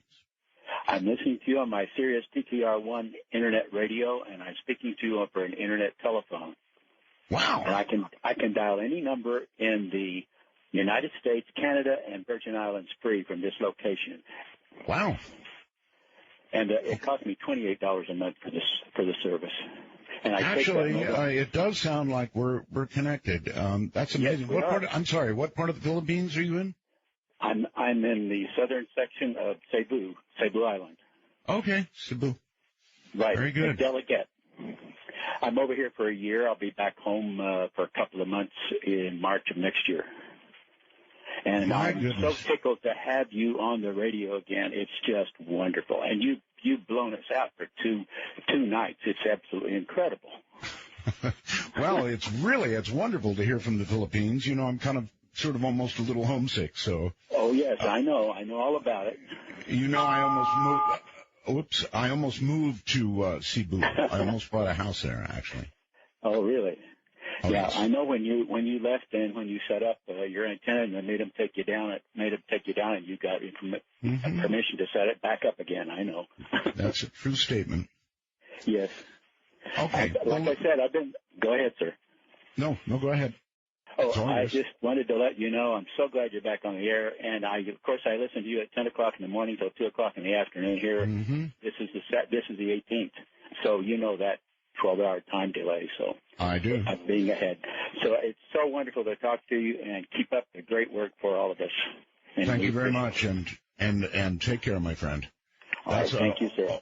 All the way from the Philippines. Wow. I didn't think he was telling us the truth, but he was. That's pretty cool. That's a neat little town, by the way, Cebu, and I very nearly did end up moving there. Wow. Dark Matter, you're on the air. Hello. Art. Yes. This is Greg. How are you doing? I'm doing fine. Where are you calling from? Well, right now I'm up in Montana. It's raining. Okay. And first off, I'd like to say welcome back from everybody at Belgab, MV, and Saucy Rossi. I think he did some videos for you. Belgab, indeed. Saucy Rossi, yes, and boy, are some of them really good too. Did you see the last one he did?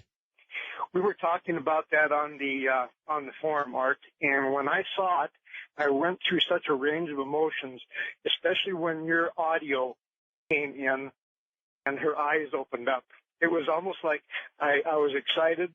I had tears in my eyes of anticipation. It was unbelievable. It affected me actually kind of the same way, to be honest with you. It was an amazing piece of work, and it was, of course, contact backwards. And if you haven't seen it yet, you can go to artbell.com, and how's it listed, as Ross's fourth or something like that? I believe it is, if I can remember right. I'm a little bit sketchy, but I think you're in the ballpark. Yeah, amazing. Just an amazing talent. I'll tell you, I spent many years as a young police officer listening to you on the night shifts, and thank God you were there, because some of those nights were long indeed, and you made them bearable. So my hat's off to you. Thank you. And and also, I just you've got me into ham radio, and I appreciate you for that. And I just want to say hats off to you from everybody from Belgab, and welcome from Big Sky Country as well. Thank you, my friend. Take care. All right. Well, there you have it. What am I going to do about this? Everybody wants to say welcome back. Now, Rush says dittos. Instead of doing all that, I don't know what I can come up with. I'll have to think about it. But let's accept the fact that you all welcome me back. I won't stop you, Bullet. So I'm not really sure what to do about that. Let's continue until I can think about it a little bit. Hello, Dark Matter, you're on the air. Hello? Yeah, hi, this is Christopher. Can you hear me? I hear you. Hello. Hello. I'm on a Skype computer, and I don't have much signal here. I'm at Safeway. I'm already Christopher Christ. Christ is gender specific for Chris and short for Christopher. So a couple of problems on the computer, but it caused one great problem. It created a rift. Okay, Christopher, well, you're on the air, so if you have something to say, fire away.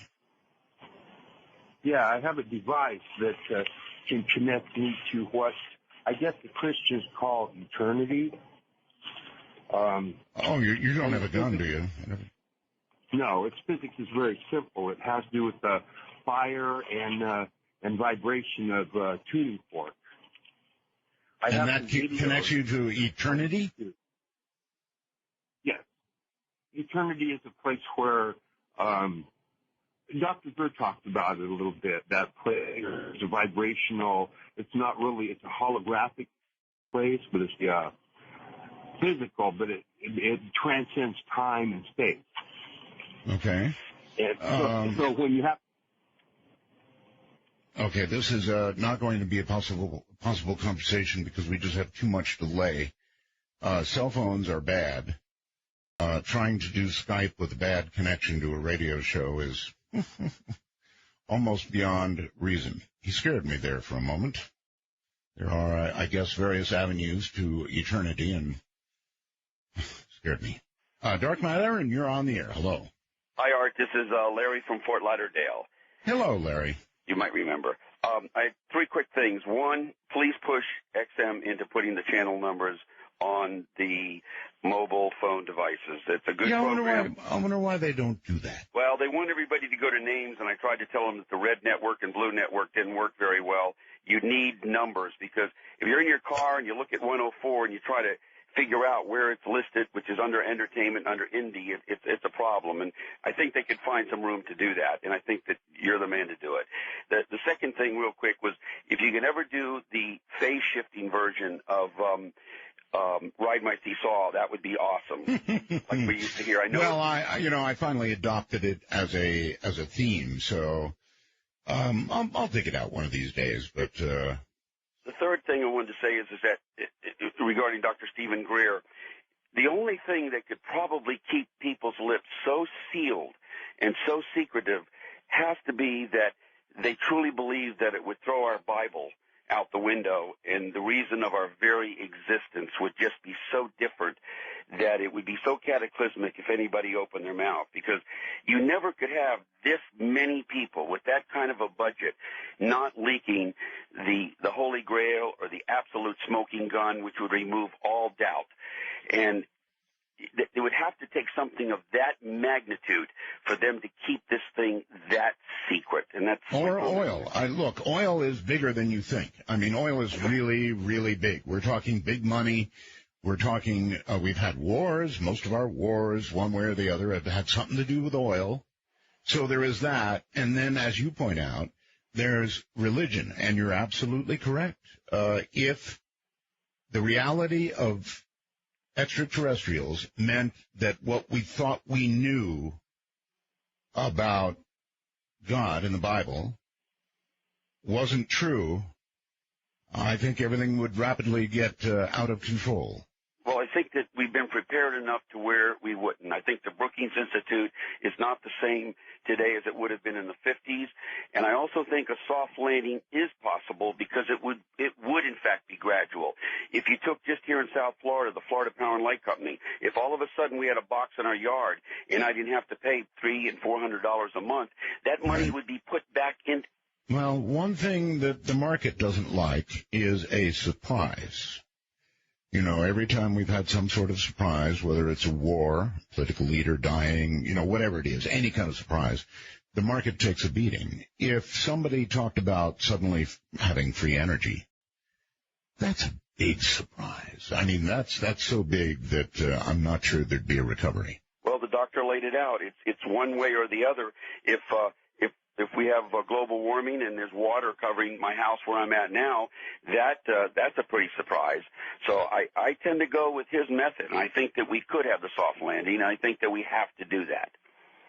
Okay, well, thank you, and that's a good, intelligent call. I was asking Dr. Greer about a soft landing, and I'm not sure that I got the answer or an answer that I understood or agreed with. Soft landing. If it was suddenly announced that energy was essentially free, I honestly don't know, folks. I really don't know. I don't think there would be a soft landing. I think there would be a hard crash, actually. All right, we'll break here. We'll continue in the hour with open lines and anything you want to talk about. It's all fair game. No screening of calls. Whatever comes, comes. And that last call was a good one. What do the rest of you think? Soft landing? Possible?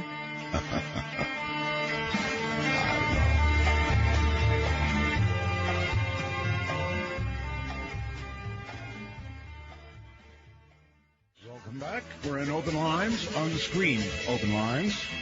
Dangerous territory, kind of, but interesting territory. So let's continue and see what we find. Good morning, I suspect. You're on Dark Matter. Hello, old man. This is Tim from Ohio. Old is right. How you doing? Not bad. I want to congratulate you on the creation and successful launch of Dark Matter. Thank you. And I had a ham radio question for you. I was wondering if you're on D-Star at all yet. You know, we played around with D-Star. D-Star is a digital form of communication that hams are playing with right now. And I've got to tell you, I was not all that impressed. Okay, well, it's growing. You had the original reflectors that were created, but they're X reflectors now. I'm not sure if you're aware of that. No, I'm not. Yeah, X reflectors are like independent reflectors. They're okay. Well, we've got to be careful here because a lot of the audience has no idea what we're talking about. It's a kind of a digital form of communication, and you know, it was. I can't help but compare it to regular old FM, and you know. Right. Well, yeah, it is internet based, but the fun of it is like HF, and I'm pretty sure you hang on 80 meters. My call is NC8OS, Tim. But when you can sit and RF from your handheld into your DVAP and go out over the internet and talk around the world sitting on your couch on your handheld, as long as you have internet, it's pretty cool, I thought. And it is expensive. That's why a lot of people aren't into it yet, and I agree it's very high priced. But I think it's okay. One Well, of the see, you just said it. You said it yourself. I mean, it is expensive. It is high priced, and on top of that, I don't like the way it sounds. I'm sorry, but you're right. I'm an old man. Now, old man is an affectionate term that ham radio operators use with each other, and that's how he meant it. But I guess I am old because, to me, traditional FM sounds wonderful. And these newer digital modes, not as much. They hiccup, and, well, it's kind of like comparing a cell phone to a landline phone.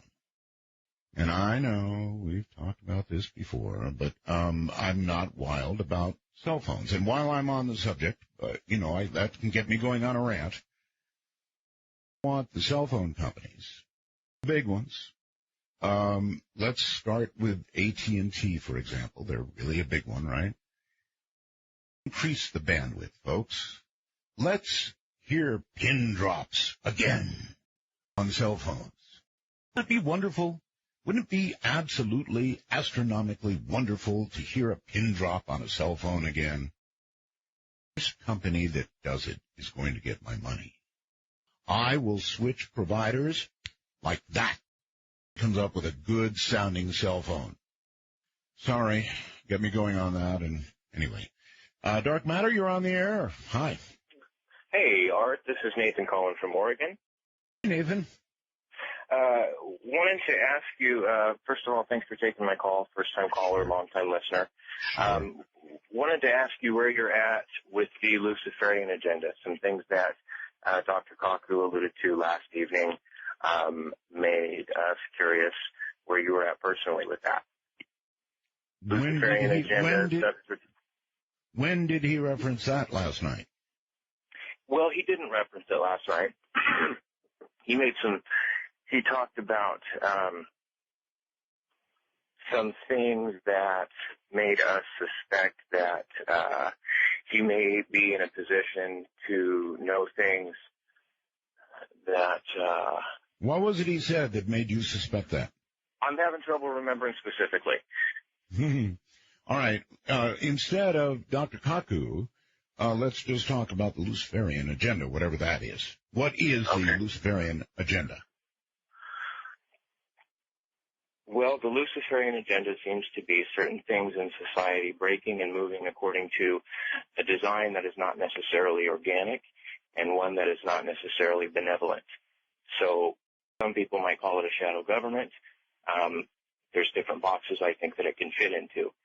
But with everything that's happened in what it has been, 3 to 5 years that you've been off the air, yes. What we want to know is where you are personally with it and what you would speak to that might be indicative of that sort of agenda in place. Okay. That's an interesting question. Thank you very much. And I'll try and address it as best I can. The Luciferian agenda. Well, obviously the implication is he's talking about Lucifer, right? Lucifer controlling matters here on Earth. I don't know. I don't necessarily buy it. I think that we're pretty much controlling matters. I said it earlier in the show tonight. These shootings are continuing and continuing and seemingly getting more and more and more every day. You wake up and you're afraid to turn on CNN or Fox or, whatever your preference is. Al Jazeera, actually. Any one of them you turn on and suddenly there's 10 or 12 people dead or, God forbid, students shot or whatever. It makes one think about a Luciferian agenda. I think it's us. What's going wrong? Us. I also think my comment toward the beginning of the show was fair, and that is that instead of controlling guns, we need to control people who are hearing voices. Seems to me that if you've got a secret clearance in the armed services and you're going to, psychiatrists or going in for help because you hear voices, that there shouldn't have to be a lot more outpatient kind of treatment. At the point you hear voices, you should be cared for until you don't hear voices any longer. This just doesn't seem complicated to me. Now, I know that the people on CNN are going to rage about gun control now. Just really going to have a heyday the way they did last time and every time. And it just gets more and more and more and more. To me, it seems simple. Take care of the people who hear the voices and who seek psychological counseling and who display the kind of behavior that leads one to take a gun and to go into a secure facility and begin killing people, and you take care of them. Dark Matter, you're on the air. Hello. Hey, Art Bell. So I was Hey. going to see maybe when I hang up, maybe you could talk about the weather in the Philippines and what that's like. But I wanted to tell you a quick story. I'm not in the Philippines right now, so I have no idea. But I can be fairly confident in saying that it's warm and humid, sir. Okay, all right, that's what I meant. I just meant in general. But I had a story where we were trying to destroy this guy's life in our neighborhood. We wanted to run him out of our neighborhood, and we got into it with the guy. Well, It was the guy was doing drugs in the house over there, and it really wasn't our business. It was a kind of a family, golf course type community there. But this guy had called us and told us the guy who bought the house in over there, he does drugs, and I'll help you run him out. I know how to run him out because I ran him out of our neighborhood and all this. And so anyway, we end up getting into it with this guy, and he ends up running one of our friends out instead because he runs him out. So instead, we come up with a plan, go into the guy's house and put hidden cameras, film him using the drugs and doing stuff so we can then blackmail him, not really blackmail, but humiliate him and make him get out of the neighborhood. Okay. So we did it. That seems like a dangerous path, but, Well, it was war. It was war because he ran our buddy out, and it was like we were desperate. We started up with this guy, and he wasn't leaving, and now he was keying up on us. We had to do something, and we kind of panicked by doing this. But we basically go into his house. We didn't have to break in. We actually had our locksmith buddy come over and make locks for the entire house, basically to get in and out of the house whenever we wanted to. Because the video that we saw of the guy using the drugs and doing the drugs was so entertaining that we didn't want him to leave at that point. We started showing it to our neighbors on a pay-per-view basis and started selling it to everybody in the neighborhood, and then it spread from our subdivision to the next subdivision. And we set up an account for him. All right, we set up an account for him minus our expenses, of course. And this went on for a long time until, basically he figured it out. People would recognize him in the community, but it was a big secret that he would come home and do the drugs, and so it's a very long story. So he knew. Wait a minute. He knew he was being televised. Well, at a point, he realized, because people knew him, he went to the store, and people would recognize him. We told people to shut up and don't look at him, and all this, but he eventually kind of figures out, and he stops doing the drugs. I mean, he goes cold turkey. He knows people are watching him. And so then we have this money's been piling up in here, surreptitiously. And so then we decide, because people started fading away and weren't making the money, and so then we decide to buy the note on the guy's house, and then we basically, because he was a contractor, we just took over his life with the jobs that we would get, and then we stopped paying him. We stopped paying him for the job, and we'd only pay him a little bit, and we'd string it out. We'd get him to buy materials, then we'd screw him, and so then eventually he lost the house. So before you know it, he's got a bullet with your name on it, right? No, because we're doing this very carefully. His friends are in on this, but they're not helping him. The house goes into foreclosure. We make him homeless. Now people come back because now they have this guy that we created that's worth millions of dollars, but now we've made him homeless and he's living on the street. So then that became the show. And everybody who got involved wanted to be part of it. Everybody from the Circle K store guys to people on the streets and it went on and made record amounts of money for anything. Only about 5% of the American people even know this is going on. Wait. Where was the money coming from? People were paying to see the next episode of Mr. Druggy? Yeah. And, well, it was much more than that. I mean, it started out like that. It started out with this tweaked-out guy bouncing around in his house with the lights off because he didn't want his neighbors to know he was up all night, and we had little laser lights in there. We'd be up in his attic. He'd be tweaked out. Okay, I've got it. I just can't imagine people paying for an episode of somebody, sitting over in the corner with the lights out, as you just pointed out, stoned out of his mind. Great video. That's great stuff. Yes, sir. Well, maybe this is the age of reality TV, right?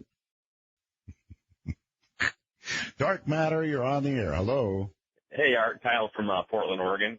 Hey there. I was just wondering, with the new show, if you have any plans on picking up your old tradition now that it's getting close to Halloween with the ghost shows.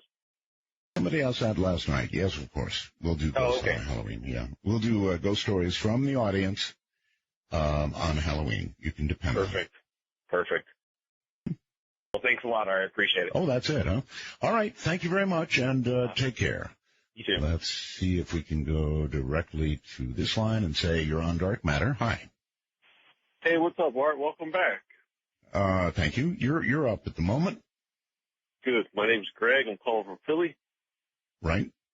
And I just wanted to know if you plan on doing any shows with shadow people.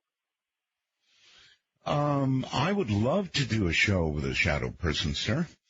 All they've got to do is march in and actually say something. Okay. I'm joking with you. I mean, you're obviously asking, am I going to do a show about shadow people? Yes. I saw one as a kid in a childhood house, and I think you may have done a program before on it. It was really interesting. I think I started the program on shadow people. Do you think you can explain to people what shadow people are? Well, I just know from my own experience as a kid, like when I would sleep in my childhood room in my hallway, I would see a shadowy figure look like a taller gentleman with like a trench coat and a hat on, and similar to the same figure that numerous other people have seen, which is kind of eerie. Okay, now I haven't seen that. I know that other people have seen, and that's the classical, I believe, description of a shadow person, you know, the hat and the trench coat and all the rest. I've not seen that.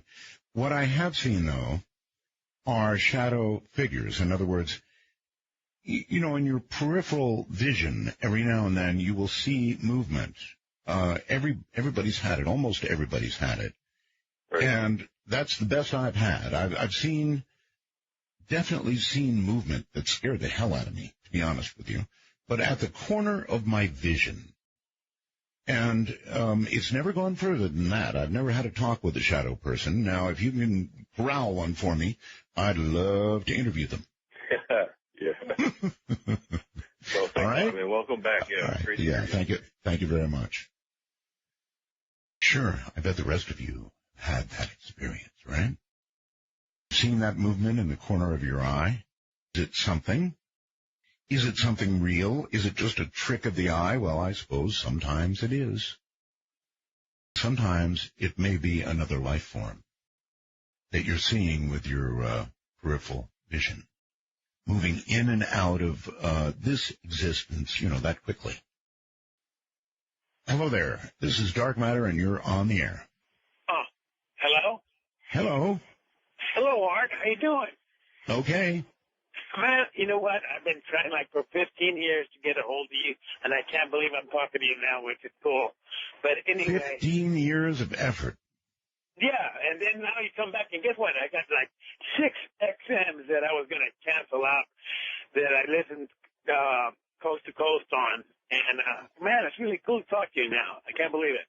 I'm glad you're here. What's up? Nothing much, man. Yeah. I had a story to tell you about a Twilight Zone outer limits of the third kind that I experienced when I first found out about you back in '96, in the spring of '96. But it's a long story, but if I ever get to talk to you again, I'll tell it to you. But it's just good to hear you, Art, and it's good to hear you that you're back again. All right, my friend. Thank you very much for the call. After 15 years, the man calls. And he had a story all set and then decided not to tell it after 15 years of effort. You're on Dark Matter. Hello. Art? Hey. Very long time listener. Back all the ways to the DWN days. Oh, that's a long way. Way back. Basically, I grew up with you, my friend. Okay, well, welcome. I know. I don't want to spend too much time on welcoming you back. Everybody else has done that. Thank you. God knows it's good to have you back. I want to talk to you maybe a little bit about what's going on in your life now. Are you a full-time resident in Pahrump or back and forth still? Well, good question. Full-time in Pahrump because my daughter is in school now, so that kind of settles you in a little bit, but we'll still go to the Philippines every now and then. So this could turn into a regular gig for you. Maybe we'll keep it at, what is it now, 4 nights a week? It is, yes. Great. You could run that schedule for a while. Got tons of committed listeners. Just need to get the word maybe out a little bit. Oh, the word. I don't want It'll leak out. I don't want to diss the current coast to coast, but no, don't. They lost a lot of listeners. Well, you know what happened is that over time, it changed. Sort of, you know, I might suggest it lost focus a little bit and changed. No, well, of course it changed, and the big change was you. And the style wasn't your style anymore. I don't care what wacky guests you had on all those years. You were never afraid to confront them. You were never afraid to ask them the real questions. And you never sugarcoated it or, you know, said them, well, I mean. Yeah, I try not to do any of that. Yeah, I don't like sugarcoating. I like to get right to the heart of the matter, whatever the matter is, and just do it. And I mean, and if it's, you gave everybody their chance and everybody could say their speak, but if it was something that was completely whack, you weren't afraid to call them on. No, I'm not afraid. I'm not afraid to call anybody on anything that is completely whack. No, I mean, you never were. Unfortunately, the show took a different direction, and they lost a bunch of committed listeners. So, well, it did. You know, Yes, it did. But on the other hand, the host who takes over has the right to take the show in any direction he or she wishes. It's their show. Now, yes, the show took a different direction. You know what? I don't really want to comment much more on that, but I think you all are sort of with me and understand, right? Dark Matter, you're on the air. Dittos, Art. Dean from Kalamazoo, Michigan. I wonder if we could steal that from Rush. Why not? Maybe there's no other answer. Dittos would work. I was trying to save time. I hate to ask, but what kind of phone are you on? I'm sorry, Samsung smartphone. Not so smart. It's terrible. Terrible. I know. It's all I had available. Sounds like you're on a speakerphone that's on the other side of the bathroom. Empty conference room, but an empty conference room. Okay, that'll do. All right. I have two very quick UFO stories. I tried to tell you them 15 years ago, but now I got my chance. I've always been interested in UFOs. My dad was a logger up north in the UP of Michigan, and he always kind of dissed me and thought that was kind of a bunch of waste of time. And I was surprised one morning about 5 a.m. He woke me up. And this guy, you got to understand, never smoked, never drank. UFOs are bunk. Everything was bunk to him. And he was sitting out on his truck in the woods at nearly 5, and he heard a noise behind him. He was on one of those big logging trucks. They got the big crane, the hand that picks up the logs and puts them in the back of the truck. Oh yeah. So he turns around and he looks, and he knows the area well. It's dark, but he knows the area well. And there's an open area. There's a little lake there, and that's where the noise is coming from. He turns and looks, and out from the gap, you can't tell it came from the water, but water was dripping from it, was a 15-foot object, which was just with lights going around, just kind of like a helicopter lights where they're kind of going on and off, but it's a round circular object. Thing just came out of the water dripping, hovered there for a second, just off it went. And he, of course, knowing I was interested, rushed back, get me to, tell the story to me and brought me out there. No trace of anything, but for me, although I'd always wanted to see a UFO, I thought, well, this is proof, because if my dad saw one, they got to be real, because this guy just didn't have, to be honest. Okay, but it was your dad, not you, right? It was my dad. That was okay. Well, all right. Here's the deal, folks. I appreciate the story, but it was secondhand. I know close at hand with your dad. But if you ever see one yourself, it's going to change your life. I understand people joke about this and make light of it, and I've heard the other radio hosts just, really goofing on it. But the fact of the matter is, if you have a real experience, I had one, your own eyes, close enough that you feel like you could touch it, it will change your life. You will go into sort of a period of shock. You will even go into denial about what you saw, but there is no question about what you saw. In my case, it was a triangle. It was immediately above my head. It was floating, not flying. It couldn't have been doing more than 45 miles an hour. It was deadly silent, so silent you could hear crickets a quarter of a mile away. It was a real McCoy. And once you have seen this, you can't go back. So I appreciate the story, but I appreciate first-person stories more. They're very impactful. Hearing stories about my brother who saw one or my dad who saw one, while interesting, not quite the same. Dark Matter, and you're on the air. Hey, Art, this is Blair in Sedona. Hey there. I was listening to a show you did with Dr. Stephen Greer back in 2004 when you had the ABC film cameras in. Remember that Peter Jennings? Yeah. Yes, of course I remember.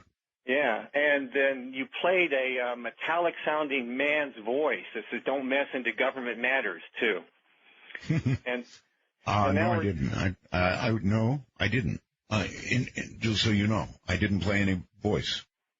Well, no, you played a recording that Dr. Greer had sent you that was on his phone. Okay, gotcha. Yeah, yes. yeah, he's been threatened. People who deal in this kind of thing get threatened. It's the truth. A lot of people scoff at it, don't believe it, but it's true. Well, now, how long ago was it that we had this rash of microbiologists being killed? I got it up to about 500 of them. Remember that part? I'm not sure if it was 500, but it was a lot. It was a lot. So here, okay, so they're telling, so that I'm using the word they, okay, microbiologists, you take notice. Now, your life is at risk unless you don't play ball, and now they're doing this with the disclosure, folks.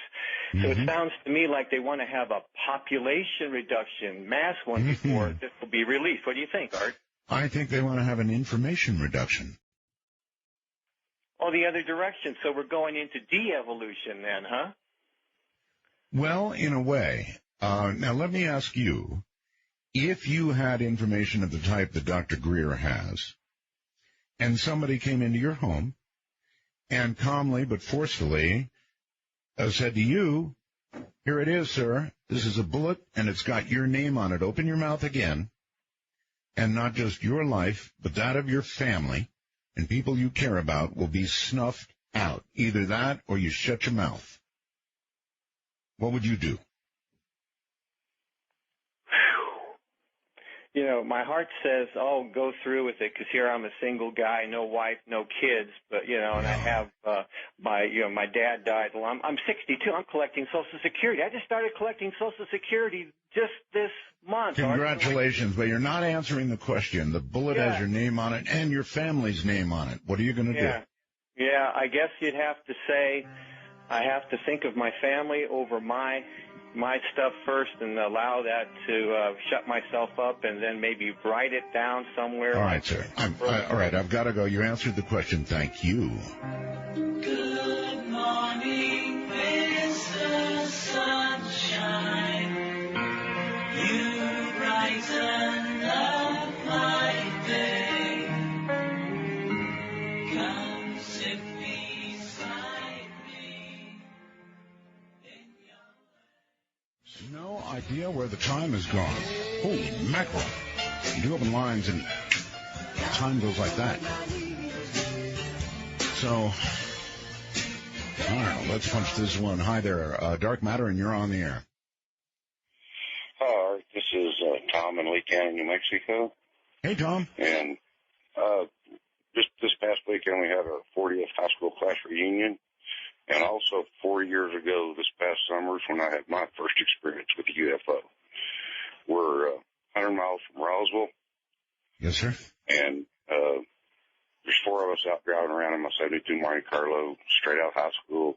We go out to a cemetery to look at this saying on this tombstone, where I am now, you shall be, was the end of the saying. But anyway, we're driving back to the highway, and we see some stars out in the distance, or the guys in the car did. And they said, "Hey, those stars are moving." And I said, "Nah, they're not." And I kept driving down the road. I got to looking, and they were sitting up there doing the zigzag thing. So we drove on across the highway, pulled over, and sure enough, one of them stayed out there and started zigzagging. One of them came right up on us, went across the road, went back over, scared the other guys. They all ran back and got in the car. I stood out there. He tilted over. I could see in the cockpit. And now that I've watched a lot of Discovery Channel. And what was the shape of this thing? You said cockpit. What was the shape? It was a disc. A disc with a glass cockpit on top. On top. Okay. And, I've told people about this before, like I said, it happened 4 years ago. I'm 58 now. And every year, this time of year, I go, yeah, they'll be back. They'll be back. And I keep looking for them, but it hadn't happened. Anyway, I was in my mechanics getting a fuel pump put in my pickup not long ago and was telling him about it. And he said, that rancher out there on Arkansas Junction said he used to have mutilated cattle out there. Mm-hmm. And that just kind of confirmed my thing. But what I was going to get back to, after all these years of watching the Discovery Channel and all that stuff on TV, right, looking in that cockpit, it looked, I think now, that the guy in there was a human being from White Sands or Holloman over there at Alamogordo. And it was a U.S. Air Force pilot in a high-altitude suit. Okay, so you're saying you definitely saw... You definitely saw a human being in this craft. No, I saw something in what I think now was a high-altitude suit that the U-2 pilots wore and the pilots in the SR-71s wore. Right, but the implication is it was a human being in the suit. Yes, that's what I think now. Back then I did not know. I thought it was an alien craft, but as I've grown older and seen more things, and human eyewitnesses accounts aren't good, but I had one. But my mind has taken me to that point now that I think it was a human being in that craft. Well, it doesn't much matter one way or the other whether it was a human being in that craft, which is obviously secret, very, very secret, over on the other side. We were talking about two governments earlier. This one would be way over in the black area. So that's really interesting if we develop that kind of anti-gravity technology. Think about it. In 1973. Then we would have everything that Dr. Greer talked about tonight. We'd have energy for the world. That means that they've really got it. They're really holding it. And so everything Dr. Greer said was true. Yeah, I've been researching Dr. Greer here lately, and, we're kind of the same age, and I've listened to some of his stuff, and, he talks about extraterrestrial craft and human craft. So either way you look at it, either way, sir, either way, it's a gigantic story, right? You're right, yeah. And I'm also an oil guy, and you talk about a soft landing. We cannot have a soft landing if you crash the oil market. Our economy depends on it. I do agree with that, and I listen, thank you. We're way out of time. Thank you very much for the call. I agree with you. We're not going to have a soft landing if this really happens. Yeah, and I grew up. The markets are going to crash. Over there at Roswell. Dogs and cats are going to get along, and I just don't think it's going to work. But I'm here, and as she said, I'm listening. See you tomorrow night. Good night, all.